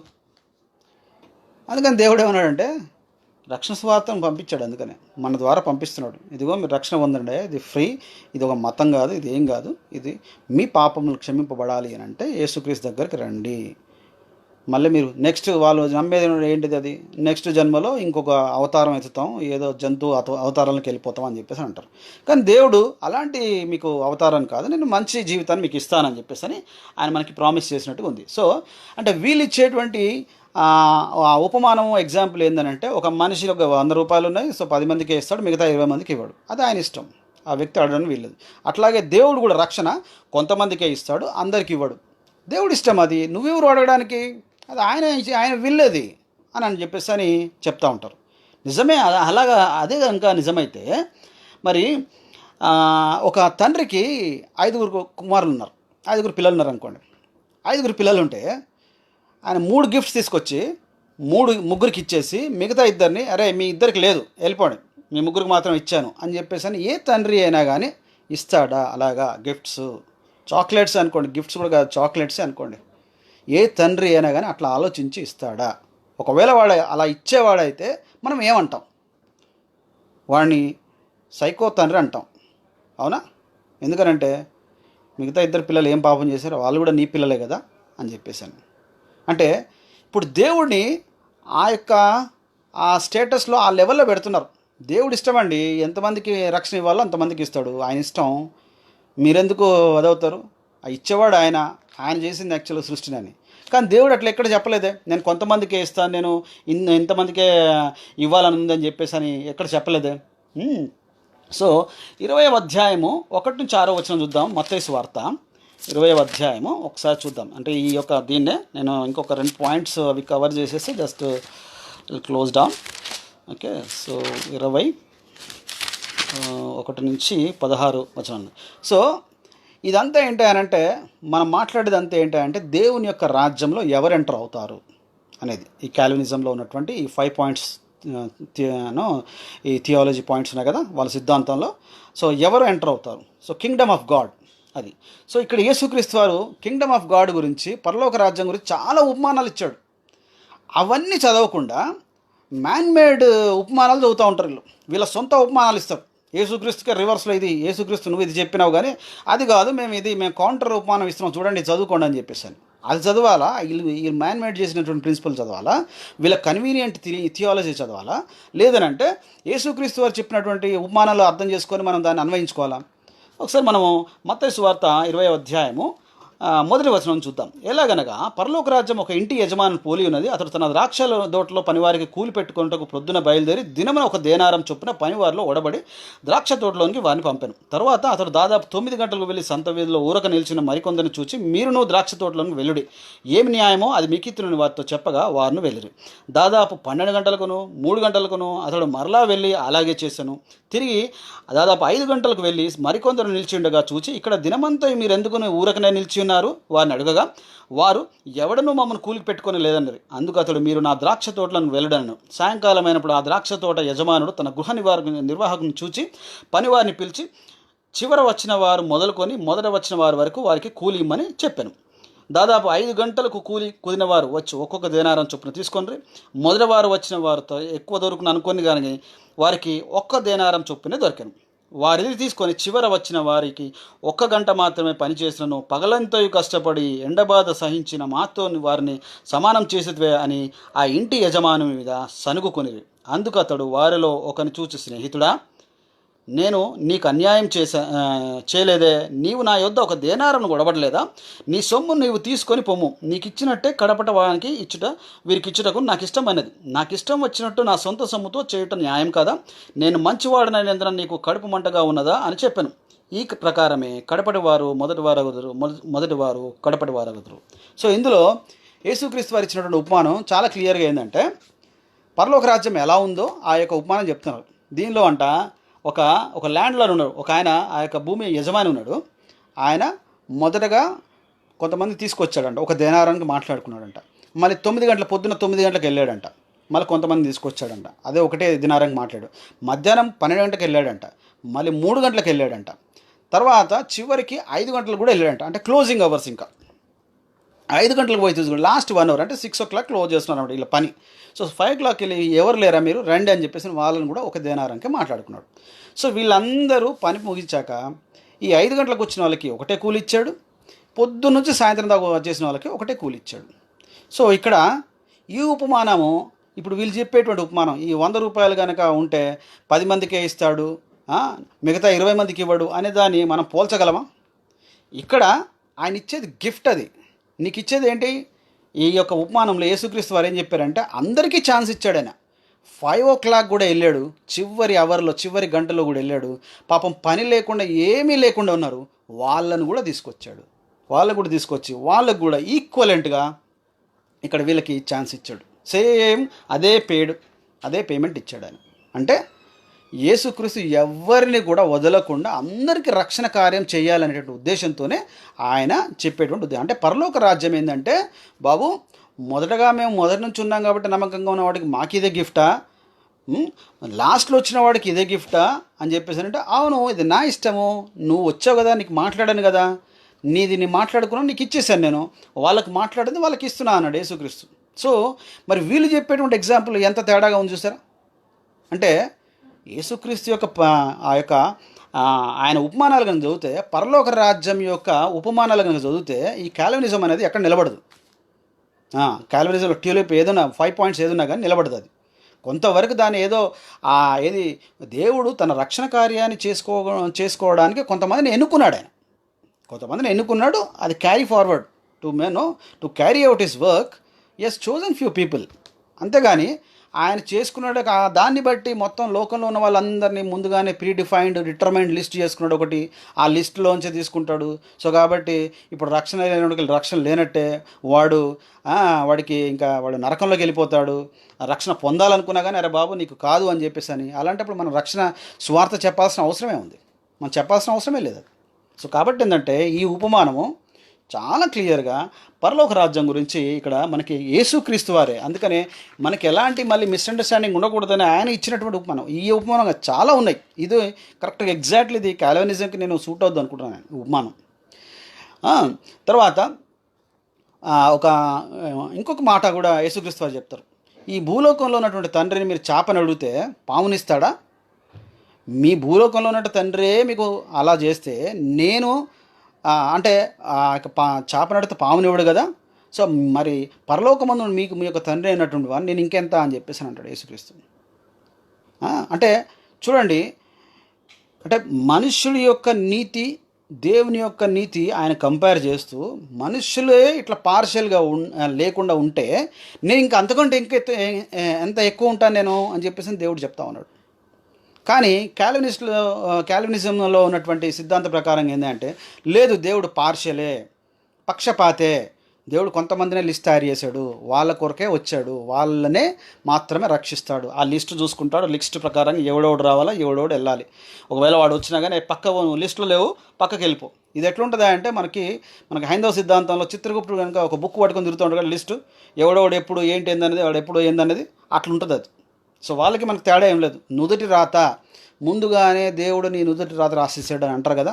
సో ఆ సిద్ధాంతానికి దీనికి ఏం తేడా ఉండదు. సో వాళ్ళు చెప్పేది ముందుగానే నీ తలరాత రాసేసాడు భగవంతుడు, అంతే, నీకు ఇట్లా ఉంది ఇట్లా ఉంది జరుగుతుంది కాబట్టి అట్లా అని చెప్పేసి అట్లా రాస్తే మనకు దేవుడు ఈయన ఎందుకు? ఇంకా ఎవడు నరకం పోవాలో, ఎవడెట్లా పుట్టాలో, ఎవడెట్లా చావాలో దేవుడు అందుకని ఈ లోకాన్ని ఏంటంటే ఫ్రీడమ్గా ఫ్రీ విల్గా ఇచ్చాడు. నువ్వు దీన్ని జాగ్రత్తగా కాపాడుకో, చూసుకో అని చెప్పేసి ఆదాముకి మొదటగానే ఆయన చెప్పాడు. తర్వాత అపోస్తుల కార్యము 10వ అధ్యాయము 34వ వచనం చూద్దాం ఒకసారి. అపోస్తుల కార్యం 10వ అధ్యాయం 34 చూద్దాం. ఈ ఒక వాక్యాలు ఏముందంటే ఇక్కడ, దేవుడు పక్షపాతి కాడని నిజంగా గ్రహించి ఉన్నాను, ప్రతి జనంలోనూ ఆయనకు భయపడి నీతిగా నడుచుకుని వారిని ఆయన అంగీకరించును. యేసుక్రీస్తు అందరికీ ప్రభువు, ఆయన ద్వారా దేవుడు సమాధానకరమైనటువంటి సువార్తను ప్రకటించి ఇశ్రాయేలులకు పంపిన వర్తమానం మీరు ఎరుగుదురు. సో అంటే ఆయన ద్వారా ఇశ్రాయేలుకు పంపాను అన్నాడు. ఆ తర్వాత మళ్ళీ ఇంకా మనం మిగతా కిందికి వెళ్ళిపోతే అన్ని జనులకు కూడా యేసుక్రీస్తు ఆ యొక్క రక్షణ కార్యం చేసినట్టుగా మనం చూస్తూ ఉన్నాం. సో ఆయనంట దేవుడు పక్షపాతి కాడు, క్లియర్గా చెప్తున్నాడు. ఈ యొక్క యేసుక్రీస్తు చెప్పినటువంటి ఉపమానంలో ఉంది, ఇక్కడ అపోస్తులు కూడా అర్థం చేసుకున్నటువంటి విధానం కూడా క్లియర్గా స్పష్టంగా మనకి చెప్తున్నట్టుగా అర్థమవుతూ ఉంది. ఇంకా లూకాసు వార్త 11వ అధ్యాయము 11 ఒకసారి చూద్దాం. ఎందుకంటే ఈ వచనాలన్నీ these are all the examples చాలా క్లియర్గా మనకు బైబిల్లో ఉంది. బైబిల్ చదవకుండా ఇక జనాలు రాసినటువంటి బుక్కులు చదువుకుంటా ఉంటే అవి మరి వేలు పెట్టి చదివాం కదా మేము, వేలు పెట్టి అంటే అది మానవ కల్పితమైనటువంటి బుక్కులు రాసుకుంటూ మానవ కల్పిత సిద్ధాంతాలతో పడిపోతే చివరిగా దేవుడిని ఏంటంటే నిందితుడిగా నిలబెడుతున్నాం మనం. అది జాగ్రత్తగా గమనించాలని నేను కోరుతా ఉన్నాను. ఓకే, లూకా 11:11 ఏముంటుందంటే, మీలో తండ్రి అయిన వాడు తన కుమారుడు చేపనడిగితే చేపకు ప్రతిగా పామునిచ్చునా, గుడ్డును అడిగితే తేలునిచ్చునా. కాబట్టి మీరు చెడ్డవారాయుండయు మీ పిల్లలకు మంచి ఈవులనియ నెరిగి ఉండగా పరలోకమందున మీ తండ్రి తన్ను అడుగువారికి పరిశుద్ధాత్మను ఎంతో నిశ్చయముగా అనుగ్రహించినను. అంటే ఇది మరి ఎవరి కోసం అన్నట్టు? ఇది అంటే పరలోకంలో ఉన్న తండ్రి ఎవరి కోసం? కొంతమంది కోసమే తండ్రి ఆయన, అందరికీ కాదా ఆయన? మొట్టమొదటిగా మనం చూసినటువంటి వాక్యం కొలస్సీ పత్రిక 1వ అధ్యాయంలో చూసాం కదా మనం. క్రీస్తు నందు ఈ యొక్క సృష్టి చేయబడ్డది, క్రీస్తు కొరకు క్రీస్తు ద్వారా చేయబడ్డది, క్రీస్తు యొక్క రక్తం అంట ఈ యొక్క సమస్త సృష్టి కోసం అని చెప్పేసి అని క్లియర్గా పౌలు గారు అక్కడ చెప్తా ఉంటే, మరి ఈయన తండ్రి అందరి కోసం కాదా? యేసుక్రీస్తు యందు సమస్త సృష్టి ఉంటే యేసుక్రీస్తు కాచినటువంటి రక్తము అందరి కోసం కాదా? అది కాదు, కొంతమంది కోసమే.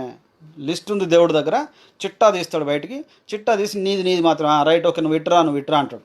నేనేమంటానంటే, ఈ క్యాల్వినిజం నమ్మేటువంటి వాళ్ళు ఎవరైతే ఉన్నారో, క్యాల్వినిస్ట్ ఎవరైతే ఉన్నారో, సపోజ్ వాళ్ళ జీవితకాలం అంతా దేవుణ్ణి నమ్ముకుంటారు, వాళ్ళు బాప్తిసం పొందుతారు, సరే ఓకే జీవిస్తారు అదని వాళ్ళ సిద్ధాంతం ప్రకారంగా, వాళ్ళు నమ్మేటువంటి సిద్ధాంతం ప్రకారంగానే సపోజ్ దేవుని ముందు దగ్గర పోయినప్పుడు, అరే బాబు నీది ఈ లిస్టులో లేదు కదా, నీ నంబరు నీ పేరు లేదు కదా, నువ్వు పక్కకి వెళ్ళిపో, ఇటు వెళ్ళిపో, నువ్వు నరకంలోకి వెళ్ళిపో అన్నాడు అనుకోండి, ఏంటి పరిస్థితి? ఏంటి దానికి వాళ్ళకి యాక్చువల్ నిశ్చయత ఏంటి? ఎవరు చెప్పేది అది? సో కాబట్టి ఇవి మ్యాన్మేడ్ ప్రిన్సిపల్స్ చేసినప్పుడు అంటే నిలవబడవు, అవి ఫాల్టీగా ఉంటాయి. అవి దేవుడు ఇట్లాంటి వాటిని ఆయన చాలా యాక్చువల్ అపోస్తలుడు పౌలు చాలా క్లియర్గా స్పష్టంగా ఖండిస్తాడు. చూడండి, మనం అది చూడబోతున్నాం అవి. ఓకే, సో 1 తిమోతి 2వ అధ్యాయము 4వ వచనం కూడా చూద్దాం. 1 తిమోతి 2వ అధ్యాయము 2వ అధ్యాయం 4వ వచనంలో, ఆయన మనుషులందరూ రక్షణ పొంది సత్యమును గూర్చిన అనుభవ జ్ఞానం గలవారై ఉండవలని ఇచ్ఛయించుచున్నాడు. దేవుడొక్కడే, దేవునికి నరులకు మధ్యవర్తి ఒక్కడే, ఆయనే క్రీస్తు యేసును నరుడు. ఈయన అందరి కొరకు విమోచన క్రయధనముగా తను తానే సమర్పించుకొనెను. దీనిని గూర్చిన సాక్ష్యము యుక్త కాలంలో యందు ఇయ్యబడును. ఈ సాక్ష్యం ఇచ్చుటకై నేను ప్రకటించువాడుగాను, అపోస్తలుడుగాను, విశ్వాస సత్యముల విషయంలో అన్యజనుల బోధకుడుగాను నియమింపబడుతుంది. నేను సత్యమే చెప్పుచున్నాను, అబద్ధమాట లేదు. పౌలు గారు క్లియర్గా నేను సాక్ష్యం ఇస్తున్నా అని చెప్పేసి అన్నారు. ఇప్పుడు ఈ సాక్ష్యాన్ని నమ్మాలా? క్యాల్వినిజం రాసినటువంటి ఆయన్ని మాట నమ్మాలా? ఆయన ఒక వాక్యాన్ని ఒక వచనాన్ని పట్టుకొని రోమాపత్రికలో ఎన్నిక గలవారు ఉన్నారు కాబట్టి ఎన్నిక గలవారంటే ఒకటే లిస్టు, ఆ లిస్టులో ఉన్నటువంటి వాళ్ళే రక్షింపబడతారు అని చెప్పేసి వాళ్ళని నమ్మాలా? ఇక్కడ పౌలు గారేమో సమస్త చూడండి చాలా క్లియర్గా ఉంది అక్కడ. ఆయన మనుషులందరూ రక్షణ పొందిన సత్యం గురించి అనుభవ జ్ఞానం గలవారే అంటే ఇక్కడ ఎన్నుకోబడిన వారు మాత్రమే అన్నట్టు ఉంది ఇక్కడ. అంటే ఇప్పుడు యెహోవా సాక్షులు కనుక వాళ్ళు కొత్త బైబిల్ రాసుకున్నట్టుగా కాల్వినిస్టిక్ బైబిల్ అని రాయాల్సి వస్తుంది. ఇంకంతే. ఇంకా కాల్వినిజం బైబిల్ అని ఒకటి రాసుకుంటే ఇవన్నీ మార్చేసుకోవచ్చు. మనుషులు అందరూ లోకం కొరకు అన్నకాడ లోకం కొరకు కాదు ఎన్నుకోబడ్డ వారి కోసమే అని చెప్పేసాను. సో ఇది చాలా తప్పు బోధ, తప్పు సిద్ధాంతంగా మనకి అర్థమవుతూ ఉంది. అంటే దేవుడు చేసినటువంటి రక్షణ కార్యాన్ని అవహేళన చేయడమే తప్పితే ఇంతకు మించి ఏం లేదు. సో ఇంకొక వాక్యం చూద్దాం. 2 పేతురు 3వ అధ్యాయము 9వ వచనం చూద్దాం. 2 పేతురు 3వ అధ్యాయము 9వ వచనం. అంటే ఈ వాక్యాలన్నీ చూసినట్లయితే మనకి ఎక్కడ కూడా అసలు యాక్చువల్ కాల్వినిజంకి కావాల్సిన బేసు ఈ వాక్యాలన్నీ చదివితే అసలు ఈ ఉపమానాలు ఈ వాక్యాలు చదివితే అసలు అర్థమవుతాయి. ఎవరో బుక్ రాసిన ఎవరిని వాళ్ళకి అర్థమైంది ఒకటి రాసేసి ఎప్పుడో 15th 16th సెంచరీ రాశాడు, ఆయనకి ఏదో అర్థమైంది, ఆయన రాశాడని చెప్పేసి కొంతమంది ఏదో నమ్మారు.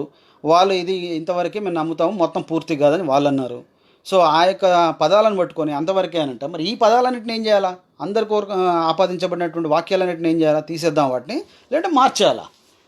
సో 2 పేతురు 3:9లో ఏముందంటే, కొందరు ఆలస్యమని ఎంచుకున్నట్లు ప్రభు తన వాగ్దానంను గూర్చిన ఆలస్యము చేయువాడు కాడు, కానీ ఎవడను నశింపవలని ఇచ్చయింపక అందరూ మారు మనస్సు పొందవలని కోరుచు మీ ఎడల దీర్ఘశాంతం గలవాడై ఉన్నాడంట. ఎవరంట? అందరూ అంటే ఎవరు? మళ్ళీ ఇక్కడ వీళ్ళు మార్చేస్తారు. అందరంటే ఎవరో కాదు, సెలెక్టెడ్ లిస్ట్ బ్రదర్ అని అంటారు. సెలెక్టెడ్ లిస్ట్ అని చెప్పాడు ఇక్కడ. పౌలు గారు చెప్పారా? గద్దిస్తాడు చూడండి. ఇంకా యాక్చువల్ ఇంకా వచ్చేటువంటి మనం వాక్యాలు కూడా చూద్దాం. సో అక్కడే 3:16-17 చూద్దాం ఒకసారి. 3వ అధ్యాయము, ఇదే 3వ అధ్యాయం 16-17 వచనాల్లో వీటిని గూర్చి తన పత్రికలన్నిటిలోనూ బోధించుచున్నాడు. అయితే వాటిలో కొన్ని సంగతులను గ్రహించుటకు కష్టమైనవి, వీటిని విద్యా విహీనులను అస్థిరులైన వారును తక్కిన లేఖనములను అపార్థం చేసినట్లు తమ స్వకీయ నాశనమునకు అపార్థము చేయుదురంట. పౌలు గారు ఏం చెప్తున్నారంటే, బాబు ఇక్కడ నేను అందరి కోసం అని చెప్తున్నాను, కానీ ఇంతకుముందు కొన్ని వాక్యాలను వక్రీకరించారు, వీటిని కూడా వక్రీకరించి ఇక్కడ వీరు ఇంకా రక్షణలో కూడా కాదు, తమ స్వకీయ నాశనం అని చెప్తున్నాడు ఇక్కడ. అంటే వీళ్ళ కనీసము ఆయన మరి పౌలు గారు ఉంటే ఎంత గట్టిగా ఖండించేవారు ఆయన. ఇంకా 17 వచనం కూడా చూడండి. ప్రియులారా, మీరు ఈ సంగతులు ముందుగా తెలుసుకొని ఉన్నారు కనుక మీరు నీతి విరోధుల తప్పు బోధ వలన తొలగింపబడి మీకు కలిగిన స్థిర మనస్సు విడిచి పడిపోకుండా కాచుకొని ఉండడి. జాగ్రత్త, ఇది తప్పుడు బోధ అని పౌలు గారే చెప్తున్నారు. ఒక్కసారి 3:9 మళ్ళీ చదువుదాం. 3:9 నుంచి అసలు 16-17 వరకు వద్దాం. అసలు యాక్చువల్గా ఇప్పుడు వీళ్ళకి కనీసం ఇదన్నా విని అర్థం చేసుకుంటారని మనం కనీసం ఆశిద్దాం. 2 పేతురు 3:9లో మళ్ళీ ఉందంటే, కొందరు ఆలస్యమని ఎంచుకున్నట్లు ప్రభు తన వాగ్దానం గురించి ఆలస్యం చేయవాడు కాడు, కానీ ఒకడు నశింపవాలని ఇచ్చేయింపక, ఒక్కడు కూడా నశించడానికి ఇష్టపడలేదంట ప్రభుకి. అది ఇచ్చేయింపక అందరూ మారు మనసు పొందవాలని కోర్చు మీ ఎళ్ళ దీర్ఘశాంతం గలవాడై ఉన్నాడు. అయితే ప్రభు దినము దొంగ వచ్చినట్లు వచ్చును, ఆ దినమున ఆకాశములు మహాధ్వనితో గతించిపోవును, పంచభూతములు మికటమై వేండ్రములతో లయమైపోవును, భూమియు దాని మీద ఉన్న కృత్యములను కాలిపోవును, ఇవన్నీ ఇట్లు లయమైపోవును గనుక ఆకాశములు రగులుకొని లయమైపోవునట్టు పంచభూతములు మహావేండ్రంతో కరిగిపోవునట్టు దేవుని దినపు రాకడ కొరకు కనిపెట్టుచు దానిని ఆశతో అపేక్షించుచు మీరు పరిశుద్ధమైనటువంటి ప్రవర్తనతోనూ భక్తితోనూ ఎంతో జాగ్రత్త గలవారై ఉండవలను. ఏమంటున్నాడు ఇక్కడ?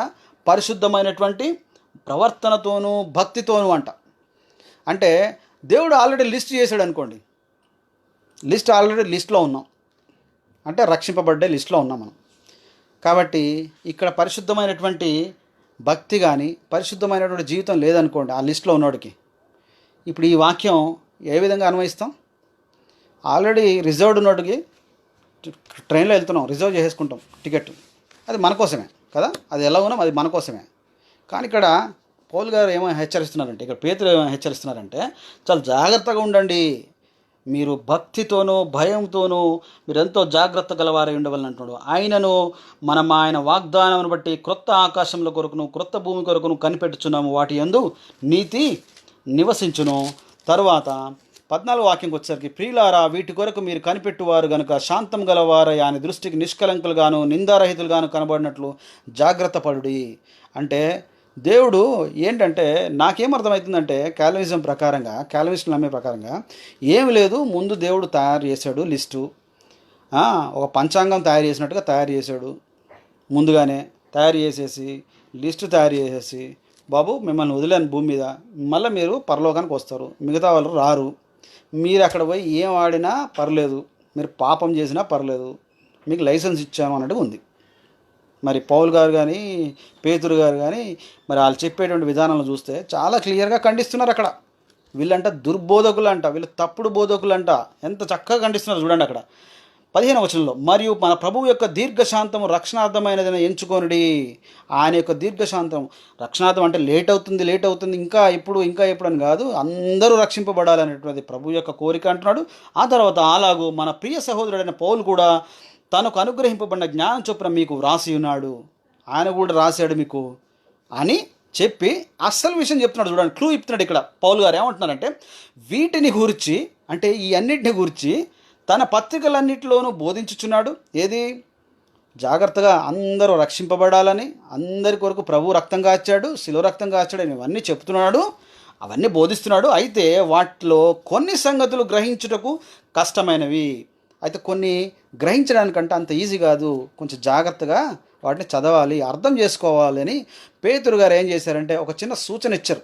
జాగ్రత్తగా అర్థం చేసుకోండి, మిస్గైడ్ అవ్వకండి, మిస్అండర్స్టాండ్ చేసుకోవద్దు అంటూనే మళ్ళీ ఇంకా మాట్లాడాలంటే, వీటిని విద్యావిహీనులను, అంటే విద్యావిహీనులు అంటే చదువుతారు కానీ చదివినా, అంటే ఎడ్యుకేటెడ్ ఇల్లిటరేట్స్ అంటారు చూసారా, అదనమాట. సో చదివి కూడా చదవలేదు, అర్థం కాలేదు అన్నట్టుగా విద్యావిహీనులను, అస్థిరులైన వారును, అంటే స్థిరమైనటువంటి మనసు లేనటువంటి వాడును, అంటే మైండ్ అటు ఇటు ఊగిసలాడుతూ ఉంటుంది అనమాట. వీళ్ళు ఒక దగ్గర ఉండరు వీళ్ళు.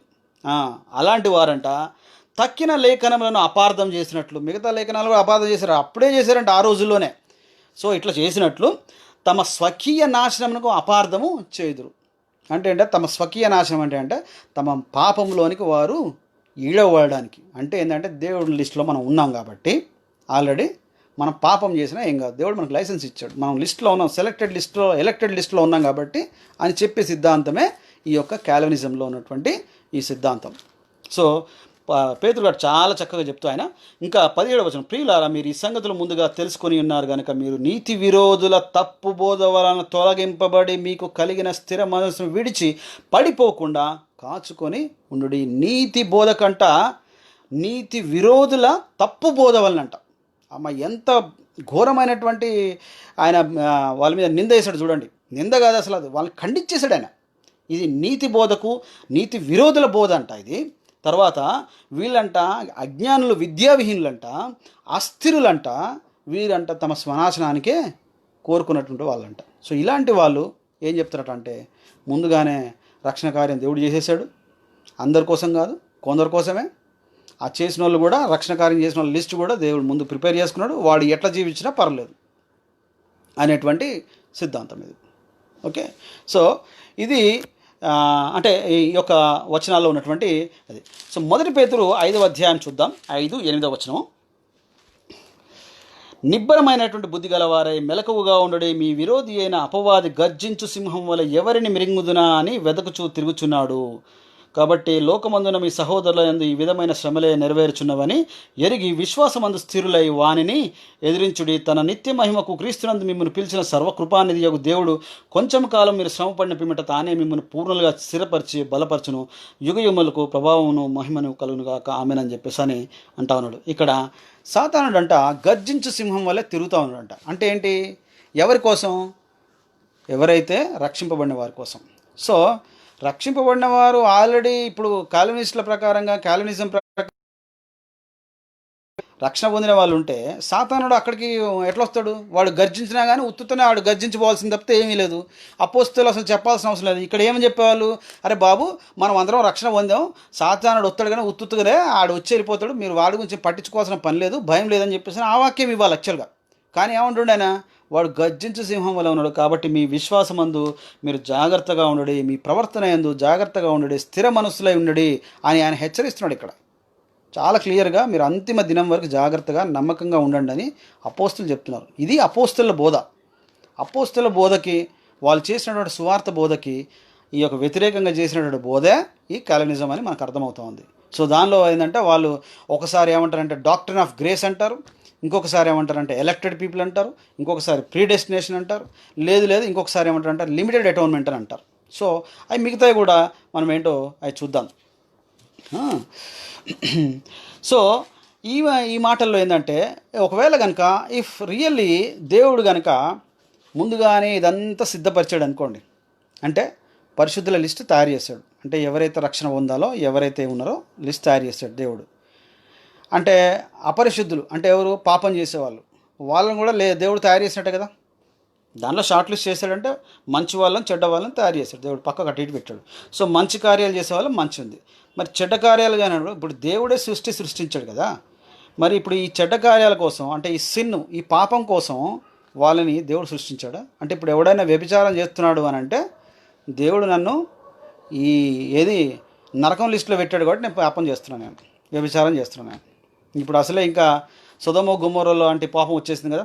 ఈ యొక్క గేస్, లెస్బియన్స్, తర్వాత ఒక రిలేషన్షిప్ లేనటువంటి లివింగ్ టుగెదర్ అనేటువంటిది, ఇట్లాంటివన్నీ వచ్చినాయి కదా.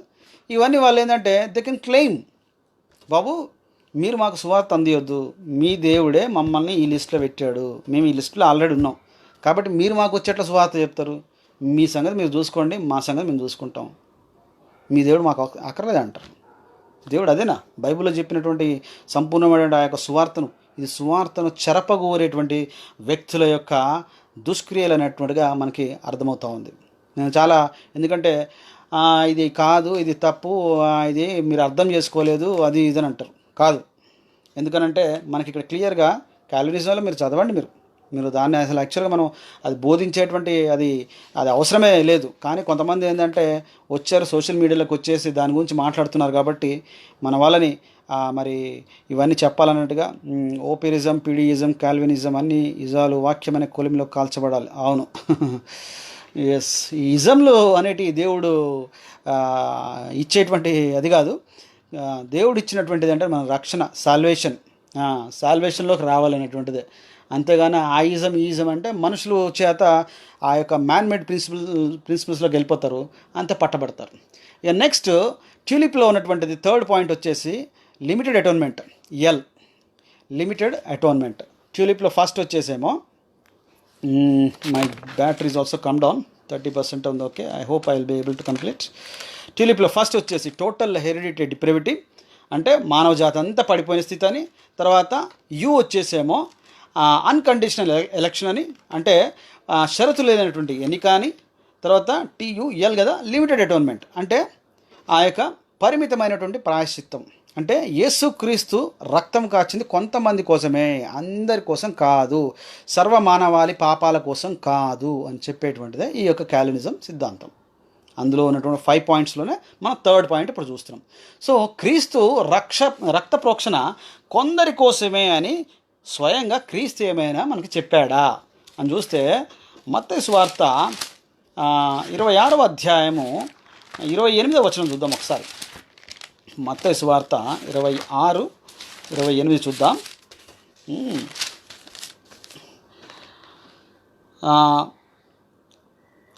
ఇది నా రక్తము, అనగా పాపక్షమాపణ నిమిత్తము అనేకుల కొరకు చిందింపబడుచున్న నిబంధన రక్తము. నా తండ్రి రాజ్యంలో మీతో కూడా నేను ఈ ద్రాక్షారసం క్రొత్తగా తాగు దినం వరకు ఇకను దాన్ని త్రాగని మీతో చెప్పుచున్నాను. సో ఆయన ఏమన్నాడంటే ఇది నా రక్తము, అనేకుల కొరకంట చిందింపబడబోచున్నటువంటి రక్తం అని చెప్పేసి యేసుక్రీస్తు వారు క్లియర్గా ఆయన చెప్పారు.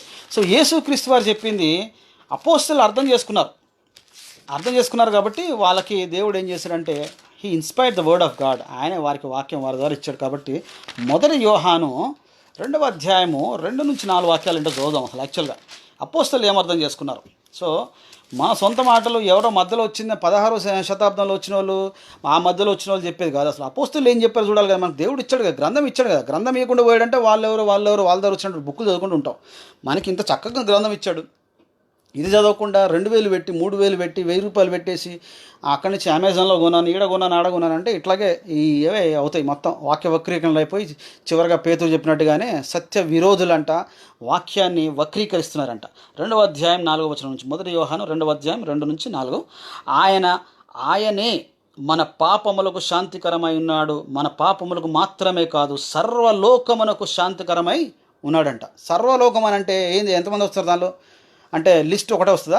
సెలెక్టెడ్ లిస్ట్ వస్తుందా?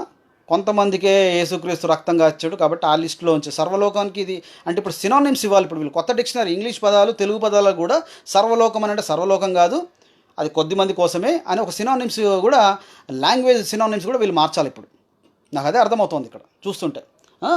అదే కాకుండా మరియు మనం ఆయన ఆజ్ఞలను గైకొనేలా దీనివల్లనే ఆయన ఎరిగి ఉన్నామని తెలుసుకుందాము. ఆయన ఎరిగి ఉన్నానని చెప్పుకొనుచు ఆయన ఆజ్ఞలను గై కొనని వాడు అబద్ధికుడు, వానిలో సత్యము లేదు. ఆయన ఆజ్ఞలు గై కొనాలంట. ఎందుకు? ఆయన రక్తము సర్వలోకం కొరకనే ఉంది. సో ఇప్పుడు ఈ ప్రీడిటర్మైన్డ్ లిస్ట్లో ఉన్నటువంటి వాళ్ళు ఏం చెప్తారంటే, ముందుగానే దేవుడు తయారు చేశాడు కదా, లిస్ట్ తయారు చేశాడు కాబట్టి వాడు ఎట్లా జీవించినా పర్లేదు. ఇంకా అంటే వాడు పాపంలో ఉండొచ్చు, అంటే అది ఇండైరెక్ట్ టీచింగ్. ఇంకా అంటే లిస్ట్ ఉంది కాబట్టి, దేవుడి దగ్గర ఆల్రెడీ లిస్ట్ ఉంది కాబట్టి పడిపోయినాను వాడికి ఆ యొక్క కృప అనేది ఇవ్వబడుతుంది. నెక్స్ట్ అదే చూస్తాం మనం అది. సో అంటే దేవుని యొక్క రక్తం ఇవ్వబడ్డది కాబట్టి కొంతమందికి ఇవ్వబడ్డది, ఆ కొంతమంది ఏది చేసినా చెల్లుద్ది. దేవుడా అదే చెప్పింది ఇక్కడ. యాక్చువల్గా క్లియర్గా యోహాను పత్రికలో మనకి ఎంత క్లియర్గా ఉందంటే, ఆయన సర్వలోకమునకు శాంతికరమైనాడంట. మళ్ళీ ఆయన ఆజ్ఞలను గై కొనని వాడు అబద్ధికుడు అంట. ఆయన ఆజ్ఞలు గై కొనాలంట చివరి వరకు. We have to obey his laws అని చెప్పేసి అని ఉంది.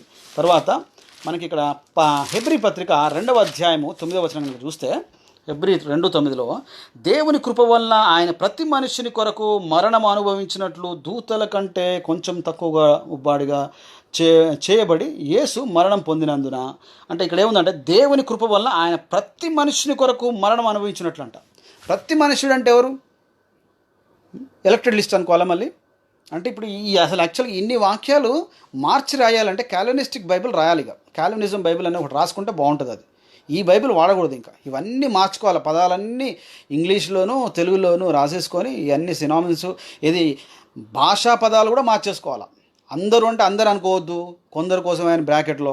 లోకం అని అంటే మొత్తం లోకం అంతా కాదు, లోకంలో ఉన్నటువంటి కొంతమంది కోసమే, లిస్ట్ ఉన్న వాళ్ళ కోసమే అని ఇట్లాంటి పదాలన్నీ ఇప్పుడు మార్చుకోవాలి, బైబిల్లో మార్చుకోవాలి.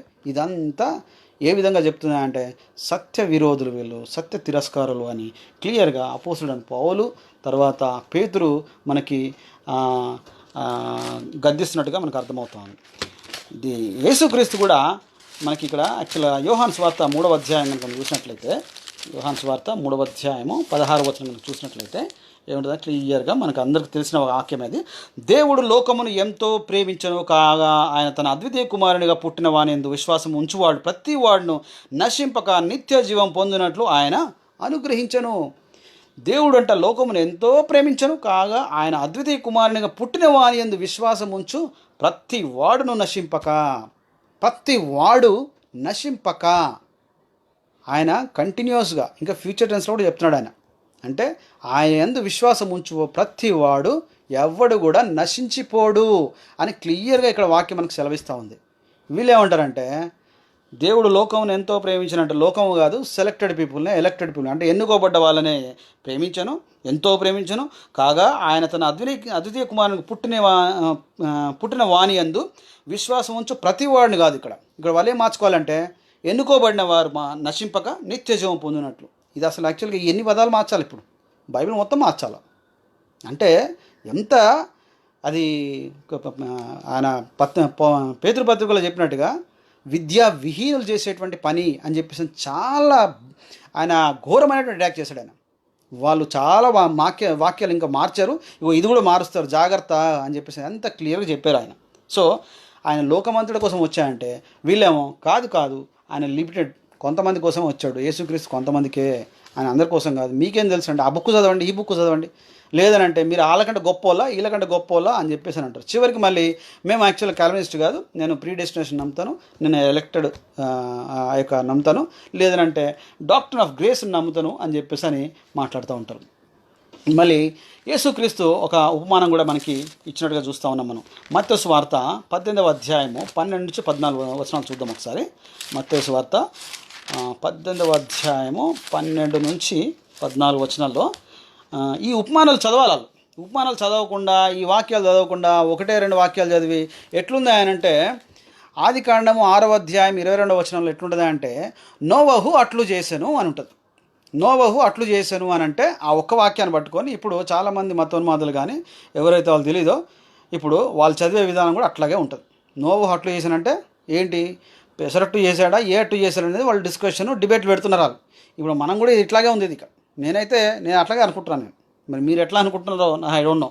సో 18వ అధ్యాయము 12 నుంచి 14 వచనాలు. ఒక మనుషునికి 100 గొర్రె, మత్తయి సువార్త 18:12. ఒక మనుషునికి 100 గొర్రెలు ఉండగా వాటిలో ఒకటి తప్పిపోయిన ఎడల 99 ఇంటిని కొండల మీదకి వెళ్ళి తప్పిపోయిన దాన్ని వెతకడా, వాడు దాన్ని కనుగొని ఎడల 99 గొర్రెలను గురించి సంతోషించినంతకంటే దాని గురించి ఎక్కువగా సంతోషించిన మీతో నిశ్చయంగా చెప్పుచున్నాను. అలాగుననే ఈ చిన్నవారిలో ఒకడైనా నశించుట పరలోకమందున మీ తండ్రికి చిత్తము కాదని అని అంటున్నాడు. అంటే 100 గొర్రెలలో ఒకటి తప్పిపోతే 99 అంటే 99 అంటే సెలెక్టెడ్, అక్కడ ఉన్నాయి, అవి సేఫ్గా ఉన్నాయి. ఒకటి తప్పిపోయిందండి, ఒకటి నశించిపోతుంది. సో నశించిపోయిన దాన్ని వెతకి రక్షించడానికే మనుష్య కుమారుడు ఈ లోకానికి వచ్చాయన్నాడు. నశించిపోయిన వాళ్ళంటే ఎవరు మళ్ళీ అంటే సెలెక్టెడ్ పీపులా, అంటే ఎలక్టెడ్ పీపుల్ నశించిపోయినట్ట? వీళ్ళ ప్రకారంగా, కాల్వినిస్టులు చెప్పే ప్రకారంగా ఎలక్టెడ్ పీపుల్, సెలెక్టెడ్ పీపుల్, ముందుగానే దేవుడు నిర్ణయించినటువంటి లిస్ట్ ఉన్నటువంటి వాళ్ళు నశించిపోయారనట. సో ఎవరు లిస్ట్ అది? సో ఆ యొక్క సిద్ధాంత ప్రకారంగా చూసినట్లయితే ఈ వాక్యాలలో అది ఎక్కడ కూడా అది నిలవబడదని మనకి అర్థమవుతూ ఉంది. తర్వాత యేసుక్రీస్తు కూడా ఒక అద్భుతం చేస్తాడు కదా, 5 రొట్టెలు 2 చేపలు. మరి లూకా సువార్తలో చూద్దాం ఒకసారి మనం. లూకా 9వ అధ్యాయము 16వ వచనం చూద్దాం. 9:16లో అంతటా ఆయన ఆ 5 రొట్టెలను 2 చేపలను ఎత్తుకొని ఆకాశం వైపు కన్నులెత్తి వాటిని ఆశీర్వదించి విరిచి జనసమూహమునకు వడ్డించుటకి శిష్యులకు ఇచ్చెను. వారందరినూ తృప్తి పొందిన తర్వాత మిగిలిన ముక్కలు 12 గంపలు ఎత్తిరి. ఎన్ని గంపలు ఎత్తారంట? 12 గంపలు ఎత్తారంట. అంటే అక్కడ వచ్చింది ఎంతమంది అంటే 5,000 మంది వచ్చారు. అక్కడ ఉన్నది ఎంత అంటే 5 రొట్టెలు 2 చేపలు. సో 5 రొట్టెలు 2 చేపలు 5,000 మందికి పంచగా ఇంకా 12 గంపలు ఎత్తారంట. ఇప్పుడు వీళ్ళు ఇచ్చేటువంటి ఉపమానం ఏంటి? ఒక ఆయన దగ్గర 100 రూపాయలు ఉంటాయి, ఒక 20 మంది ఉంటారు, అక్కడ 30 మంది ఉంటారు. ఆ 30 మందిలో ఒక 10 మందికి ఇస్తారు వీళ్ళు, మిగతా 20 మందికి ఇవ్వరు. ఈ 100 రూపాయలు ఇచ్చాయని ఆయన ఇష్టం, ఆయన ఎంత ఇవ్వాలో అంత ఇస్తాడు, ఆయన చిత్తం. అంతగాని మిగతా 20 మంది ఎవరైతే వాళ్ళకి ఇవ్వలేదో ఆయన మాకెందుకు ఇవ్వలేదని అడగడానికి వీల్లేదు. సో కాబట్టి ఏంటంటే దేవుడు కూడా అట్లనే లిస్ట్ తయారు చేశాడు, ఎలక్షన్ లిస్ట్ తయారు చేశాడు, రక్షింపబడిన వారి లిస్ట్ తయారు చేశాడు. సో రక్షణ పొందిన వాళ్ళ లిస్ట్ ఉంది. ఆ రక్షణ పొందిన వారు తప్పితే మిగతా వాళ్ళు దేవుని అడగడానికి వీల్లేదు. రేపు ఆయన యొక్క సింహాసనం ముందు, తీర్పు ముందు రోజు కూడా దేవుడు వాళ్ళు వచ్చి అడగడానికి కూడా వీల్లేదు. ఏది నువ్వు మమ్మల్ని రక్షణ లేకుండా మాకు నరకం కోసం తయారు చేసావంటే, అవును మిమ్మల్ని నరకం కోసం తయారు చేసినా అని దేవుడు చెప్తాడు. అదే చెప్పాలి ఇంకా వీళ్ళ ప్రకారంగా. అదేనా దేవుడి మీద మీరు నిందేసేది? ఇక్కడ క్లియర్గా యేసుక్రీస్తు ఏమంటాడంటే, ఆయన అనడం కాదు అసలు, ఆయన చేసిన అద్భుతం ఏంటంటే 5,000 మంది ఉంటే ఎక్సెస్ ఆఫ్ 12 గంటలంట, 12 బాస్కెట్స్, 12 గంపలు ఎత్తారంట. అంటే ఇప్పుడు ఇక్కడ 30 మంది ఉంటే 100 రూపాయలు కాదు ఆయన 30,000 కాదు, 3 లక్షలు కాదు, ఆయన అంతులేని విధంగా ఇస్తాడు. ఇంకా మిగిలిపోతుంది అనమాట ఆయన చెప్పేటువంటిది. వీళ్ళు చెప్పేదేమో మనుషుడికి పోలిక పెట్టేసి మనుషునిలాగా ఆలోచించుకుంటూ వాక్య వక్రీకరణ చేసుకుంటూ సత్య విరోధులుగా మాట్లాడుతున్నారు. బుక్కులు చదవాలంటే ఏ బుక్కులు చదవాలి? ఈ బుక్ చదవాలిగా, ముందు ఈ ఉపమానం చదవాలి కదా, ఈ యేసుక్రీస్తు చేసినటువంటి ఈ యొక్క అద్భుత కార్యాలు చదవాలి కదా. ఆయన చేసినటువంటి అద్భుత కార్యాల్లో మనకి అర్థమవుతుంది. ఇక్కడ ఆయన క్లియర్గా చెప్తా ఉన్నాడు ఆయన. So next last but one వచ్చేసి ట్యూలిప్లో వచ్చేసి అంటే యేసుక్రీస్తు లిమిటెడ్ అటోన్మెంటే, అంటే కొంతమందికే చేశాడు, నాట్ ఫర్ ఆల్ అని చెప్తారు వీళ్ళు. ఇదే లిమిటెడ్ అటోన్మెంట్. వీళ్ళు. ఓకే, సో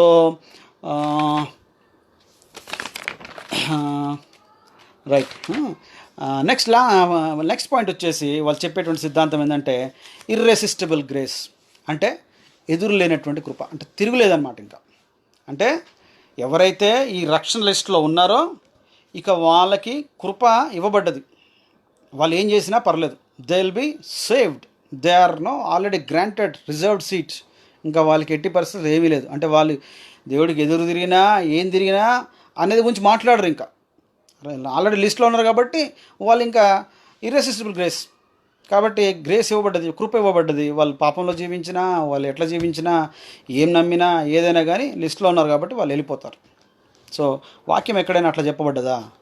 అంతిమం వరకు జాగ్రత్తగా ఉండడని పౌలు, పేతురు, అపోస్తలులందరూ, యేసుక్రీస్తు పాటు అందరూ హెచ్చరించుకుంటూ ఉంటే ఇక్కడ వీళ్ళేమో చెప్పేదేమో ఈ విధంగా చెప్తున్నారు. ఇది ఎంతవరకు మనం నమ్మాలి? సో ఈ నెక్స్ట్ ఈ పర్సీవరెన్స్ ఆఫ్ ద సెయింట్స్, ట్యూలిప్లో ఉన్నటువంటి లాస్ట్ పాయింట్ వచ్చేసి perseverance of the saints. So ఎన్నుకోబడిన వారికి నిశ్చయత అనేది, అంటే రక్షణ అనేది ఎన్నటికీ కోల్పోరు అనేది.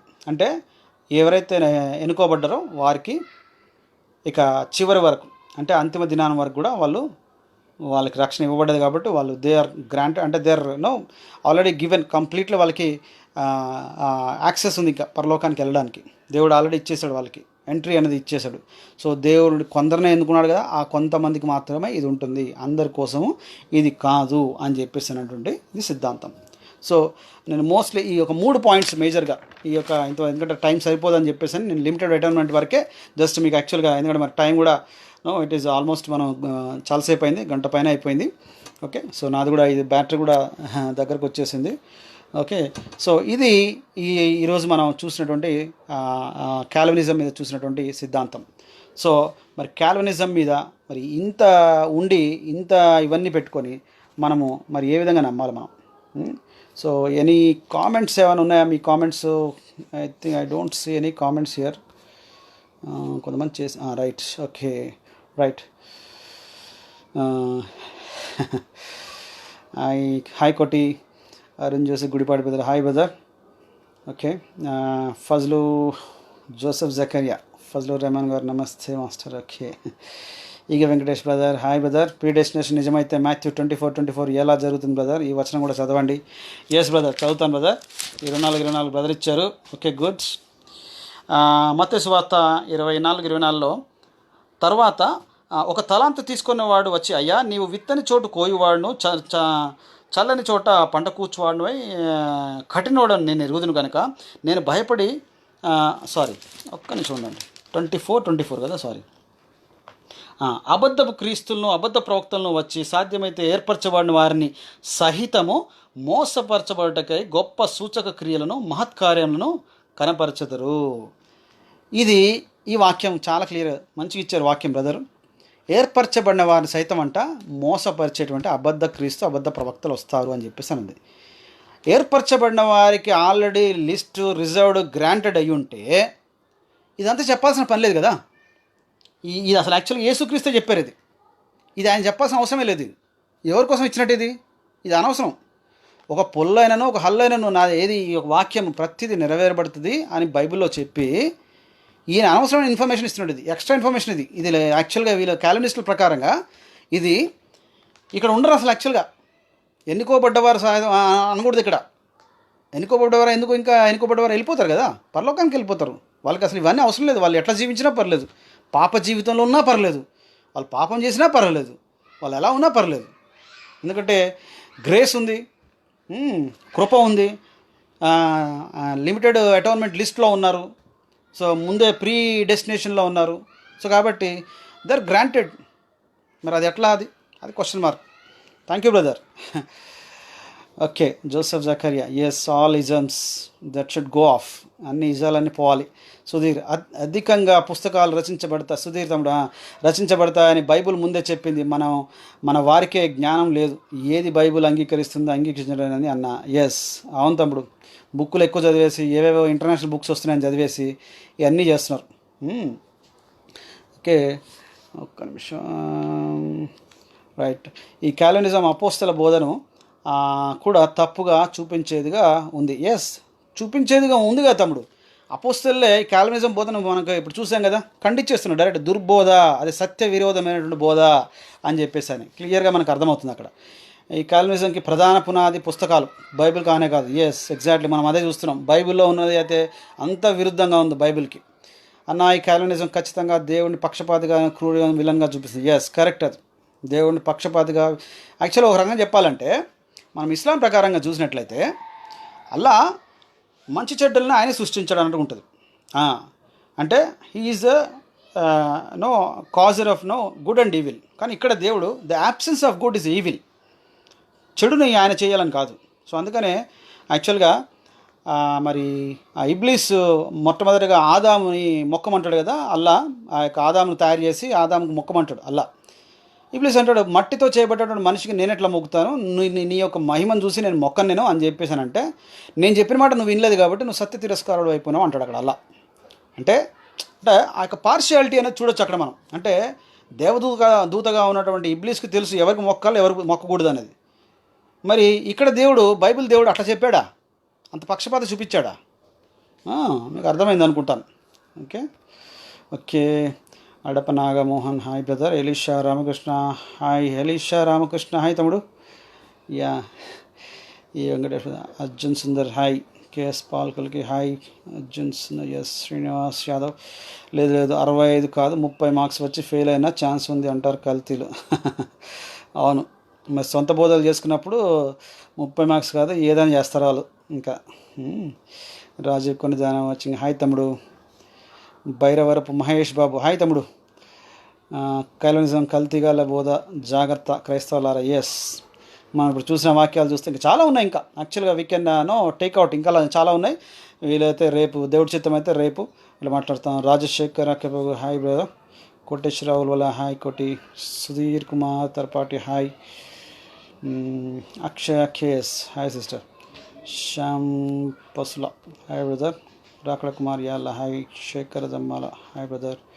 మనోజ్ గ్యాబ్రియల్ జన్మ పాపము అను ఒక తప్పుడు డాక్టరీన్ వల్ల ఎన్ని తప్పుడు బోధలు పుట్టుకు వచ్చాయో.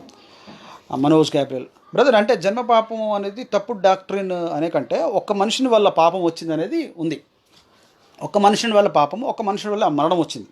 కాబట్టి అక్కడి నుంచి ఆ జన్మ పాపం అనేది అంటే మనుషులందరూ పొందుకున్నారు. అది దేవుడు మనల్ని జన్మత పాపులుగా పుట్టించాలనేది కాదు. అక్కడ దేవుడు మన అనేది ఆయన ఉద్దేశం. మనము దేవుని చేరలేనట్టు పరిస్థితి. అందరూ పుట్టిన ప్రతివాడు మరణం పొందుకుంటున్నాడు, పుట్టిన ప్రతివాడు దేవుని పొందుకోలేని పరిస్థితి. కాబట్టి ఏంటంటే బై డిఫాల్ట్ ఏంటంటే మనము ఆదాము నుంచి సంక్రమించుకున్నది అని చెప్పేసి ఉద్దేశం. కాబట్టి వీళ్ళు ఏంటంటే కాల్వినిస్టులు ఏం చేస్తారంటే వక్రీకరిస్తారు. అది అంటే చిన్న ఓకే. సో అది సో నేను కూడా కాల్వినిజం వాళ్ళను పరామర్శిస్తాను అంటే విమర్శిస్తానేమో I think. Yes Paul Sila brother hi. Jesus Ruth hello sister. Manoj Gabriel hi brother. జన్మపాపం గురించి బ్రదర్ ఇది అంటే we have to know already చాలా సోషల్ మీడియాలో అయింది. మనం దాని గురించి మాట్లాడడం ఎక్కువగా. అంటే అది దేవుడు మనకి పాపం ఇచ్చినట్టుగా కాదు, కానీ దాన్ని కొంచెం అర్థం చేసుకోవడంలో కొంచెం దాన్ని మనం జాగ్రత్తగా అది అర్థం చేసుకోవాలి. అంటే అందరూ ప్రతి ఒక్కడు దేవుని యొక్క నీతిని పొందుకోలేకపోతున్నారు అనేది చెప్పేటువంటి ఉద్దేశం. ఓకే. శామ్ రోహన్ హాయ్ తమ్ముడు. Yes brother Jakrayya and brother Kiran Kanakam. Any questions? Sunil Bunga hi brother. Naresh Kodicharla hi తమ్ముడు. Right, thank you.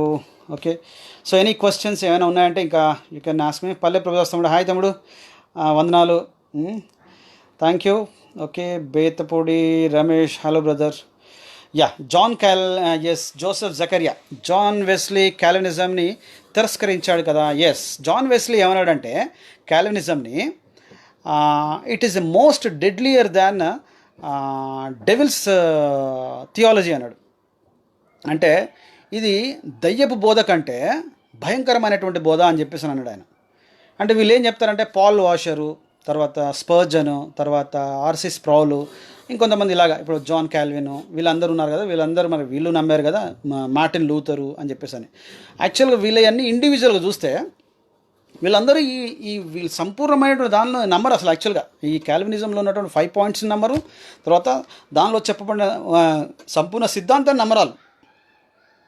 వాళ్ళు ఆ యొక్క దృక్పథంలో ఉన్నటువంటి కొంత ఆ యొక్క భావము దానిలో ఇది మేము కొంత ఏది ఎన్నిక గలవారు, ముందు దేవుడు కొంతమంది ఎన్నుకున్నాడు. ఈ యొక్క వాక్యాలను ఆ యొక్క రోమా పత్రికలో 8వ అధ్యాయం 30 వచనం ఉంది కదా, నెక్స్ట్ మనం చూద్దాం. యాక్చువల్ ఎఫ్ఎస్సి పత్రిక 1వ అధ్యాయంలో ఉన్నటువంటి ఆ యొక్క ఏదైనా ఉందో ఏది మన ఈ క్యాలెండిజం గురించి, అది తర్వాత రోమా పత్రికలో 8వ అధ్యాయం 30 వచనంలో ఉన్నది. దాన్ని కూడా మనం we will see that. And moreover even మనకి మలాకి పత్రికలు కూడా దేవుడు ఏమంటాడు, నేను యాకోబును ప్రేమించితిని ఏశావును ద్వేషించితిని అని ఉంటుంది. సో అది కూడా మనం చూద్దాం. యాక్చువల్గా దేవుడు ఎందుకు యాక్చువల్గా అంటే ఒక జనాంగం తయారు చేయాలనుకున్నాడు, అది యాకోబు నుంచి వస్తుంది అన్నాడు. అది యాకోబు నుంచి వచ్చిన జనాంగం తర్వాత ఏశావు నుంచి వచ్చిన జనాంగం ఏం చేసిందంటే అసలు యాక్చువల్గా వ్యతిరేకించారు. అంటే దేవుడు ఒకటి చేయాలనుకున్నాడు. మొదటగా ఒక క్లాస్ స్టార్ట్ అయింది అనుకోండి, ఒక క్లాస్ స్టార్ట్ అయితే ఫస్ట్ మొట్టమొదటిగానే క్లాస్ స్టార్ట్ అయిపోయింది. అది ఫ్రెష్గా న్యూ అకాడమిక్ ఇయర్ స్టార్ట్ అయింది. ఒక 2-3 రోజులు క్లాస్ టీచర్ చూసాక ఏం చేస్తాడు, క్లాస్ మానిటర్ని ఎన్నుకుంటాడు. ఆయనే బాబు నువ్వు రారా అని, ఎందుకంటే గమనిస్తాడు ఎవరు ఏంటి అనేది. ఇప్పుడు ఆ ఎన్నుకోవడం, క్లాస్ మానిటర్ని ఎన్నుకోవడం, అది ఆ యొక్క క్లాస్ టీచర్ యొక్క ఆయన ఉద్దేశం. ఎందుకంటే క్లాస్ని కంట్రోల్ చేస్తాడు, క్లాస్ని ఈ విధంగా నా యొక్క పర్పస్ని సర్వ్ చేస్తాడు అనేది. దాన్ని కాదని చెప్పేసి క్లాస్ మానిటర్ కాదని చెప్పేసి అని తిరస్కరించారు అనుకోండి, అది ఎలా ఉంటుంది? అది దేవుడు కొంతమందిని తన వర్క్ను క్యారీ అవుట్ చేయడానికి, పని కొనసాగించడానికి ఆయన ఎన్నుకున్నాడు. అట్లాగే అబ్రహాంని ఎన్నుకున్నాడు. అబ్రహాం ఏంటి అసలు యాక్చువల్గా విగ్రహారాధికుడు. ఆయన తండ్రి విగ్రహాలు తయారు చేసాడు. ఆయన మ్యానుఫ్యాక్చరింగ్ కంపెనీ ఉంది అప్పుడే అబ్రహాంకి. మ్యానుఫ్యాక్చరింగ్ కంపెనీ నడుపుతున్నాడు ఆయన. ఈ విగ్రహాలని, ఈ ఐడల్ వర్షిప్ చేసుకుంటూ విగ్రహ దేవులను తయారు చేసి ఆయన అప్పుడే నడిపేవాడు. ఆ రోజుల్లోనే అప్పుడే ఇవన్నీ తయారు చేసి ఆయన మంచి ప్రాఫిట్ చేసుకునేవాడు దేవులను అమ్మేసి. అలాంటి వాడే అవన్నీ పక్కన పడేసి దేవుడి దగ్గరకు వచ్చాడు ఆయన. మరి అంటే దేవుడు పక్షపాతం లేకుండా ఎవరిని ఎన్నుకున్నాడు చూడండి. విగ్రహారాధన చేసేటువంటి అబ్రహాంని ఎన్నుకున్నాడు. విగ్రహారాధన చేయనటువంటి వాళ్ళు అక్కడ ఆల్రెడీ ఉండొచ్చు, అక్కడ వాళ్ళు ఎన్నుకుని ఉండేవాడు దేవుడు. కానీ అది కాదు, ఆయన ఎవరైతే అసలు తృణీకరింపబడ్డ వాళ్ళు అన్నారో అక్కడి నుంచే ఎన్నుకున్నాడు ఆయన. సో మరి మిగతా అంతా ఇప్పుడంతా మరి వీళ్ళు ఏ విధంగా ఈ క్యాలెండర్లో మరి చెప్తారు ఇదంతా. అది okay, fine. Thank you all. So thank you very much. We will see possibly ఒకవేళ రేపు దేవుడి చిత్తం అయితే రేపు కలుద్దాం, లేదంటే ఎల్లుండి మళ్ళీ కొన్ని పాయింట్స్తో మనము ఇంకా కొంత డిస్కస్ చేద్దాం. యాక్చువల్గా ఇది మనం ఎక్కువగా సంఘంలో మనం చెప్పి బోధించేటువంటి ఇది కాదు. చాలామంది యాక్చువల్గా నోబడీ విల్ ఎంకరేజ్. ఇది ఏంటంటే బోధన సిద్ధాంతమైనటువంటి, అంటే బైబిల్ కాలేజెస్లో అది కూడా బోధించారు యాక్చువల్గా. ఎవరైతే దోస్ హూ యాక్సెప్ట్ ఆ యొక్క కాలేజ్లో ఎవరైతే కొంతమంది ఇది మేము కొంత పాయింట్స్ ఉన్నాయి అంటే ఒక డిస్కషన్ పాయింట్ గాను, ఒక రీసెర్చ్ పాయింట్ గాను, లేదంటే దాన్ని అర్థం చేసుకునే పాయింట్ గాను వాళ్ళు కొంతమంది పెడతారు అది సబ్జెక్ట్ కానీ. కానీ ఇప్పుడు వాక్యంలో చూస్తే అసలు సంపూర్ణంగా ఎట్టి పరిస్థితుల్లోనూ అంగీకరించే పరిస్థితి లేదు. పేతురు చెప్పే మాట అయితే చాలా క్లియర్గా ఈజ్ టోటల్లీ వాళ్ళని డినౌన్స్ చేసి పడేసాడు. వీళ్ళు అసలు they are not nowhere in the list of select. అసలు వీళ్ళు లిస్టులో లేదు, అసలు వీళ్ళే లిస్టులో లేరంట. ఇంకా ఇట్లా చెప్పేవాళ్ళే లిస్టులు గారంటున్నాడు ఆయన. వీళ్ళేమో మేము లిస్టులో ఉన్నాము, లిస్టులో ఉన్న వాళ్ళ కోసం వీళ్ళు చెప్తుంటే ఆయన క్లియర్గా చాలా స్పష్టంగా చెప్పాడు కదా పేతురు పత్రికలో. మరి అది వాళ్ళు ఏ విధంగా దాన్ని చెప్తారో అది I think they should change their at least వాళ్ళు ఇప్పుడన్నా తెలుసుకొని 2వ పేతురులో ఎస్ మళ్ళీ ఒకసారి చివరిగా నేను చదివి నేను ముగిచ్చేస్తాను. 2వ పేతురు 3వ అధ్యాయంలో ఏముందనంటే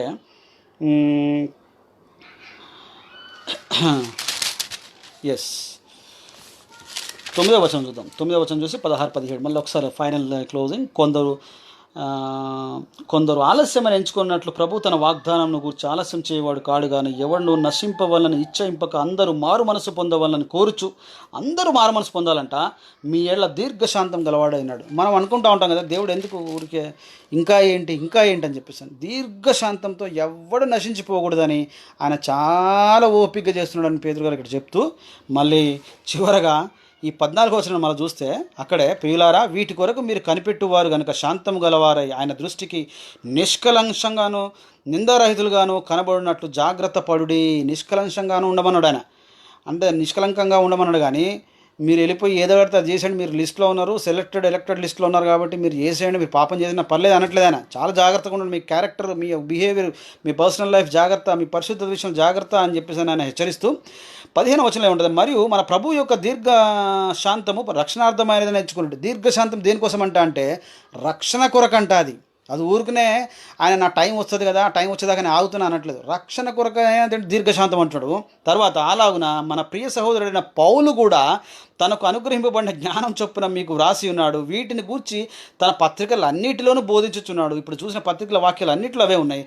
అయితే వాటిలో కొన్ని సంగతులను గ్రహించడానికి కష్టమైనవి, వాటిని గ్రహించుకొని ఆయన రాసినటువంటి వాక్యాలు అంత తొందరగా అర్థం కావు, జాగ్రత్తగా అర్థం చేసుకోవాలని చెప్తూనే పేతురు ఏమన్నారంటే వీటినంట పౌలు గారు చెప్పినాయి, మళ్ళీ ఈయన చెప్పినాయి ఇక్కడ అన్నిటినీ, వీటిని విద్యావిహీనులను అస్థిరులైన వారును తక్కిన లేఖనములను అపార్థం చేసినట్లు, మిగతా లేఖనాలన్నిటినంట అపార్థం చేసి పడేసారంట. అప్పుడే చేసేసారంట మొత్తం వాక్య వక్రీకరణ చేసి తమ స్వకీయ నాశనమునకు అపార్థం చేయుదురు.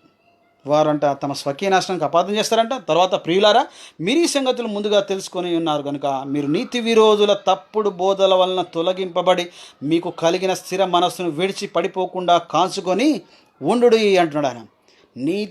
ఈయన పేరేమిచ్చాడంటే నీతి విరోధుల తప్పు బోధ వలనంట. చక్కగా మంచి పేరు ఇచ్చాడు ఆయన, నీతి విరోధుల తప్పుడు బోధలు అంటే. ఇది మనం ఏదో పాపం ఏదో తప్పిపోయారనో లేదంటే సంథింగ్ ఏదో కాదు, తప్పుడు బోధలు నీతి విరోధులు అంట. అంటే దుర్నీతితో కూడుకున్నటువంటి బోధలు అని పేతురు చెప్తున్నాడు. పౌలు కూడా క్లియర్గా స్పష్టంగా ఆయన మాటల్లో ఆ యొక్క బోధలో మనకు అర్థమవుతుంది. మిగతా వాక్యాలు మనం రేపు మళ్ళీ చూద్దాం, వీలైతే దేవుడి చిత్తమైతే రేపు will meet, otherwise day after tomorrow.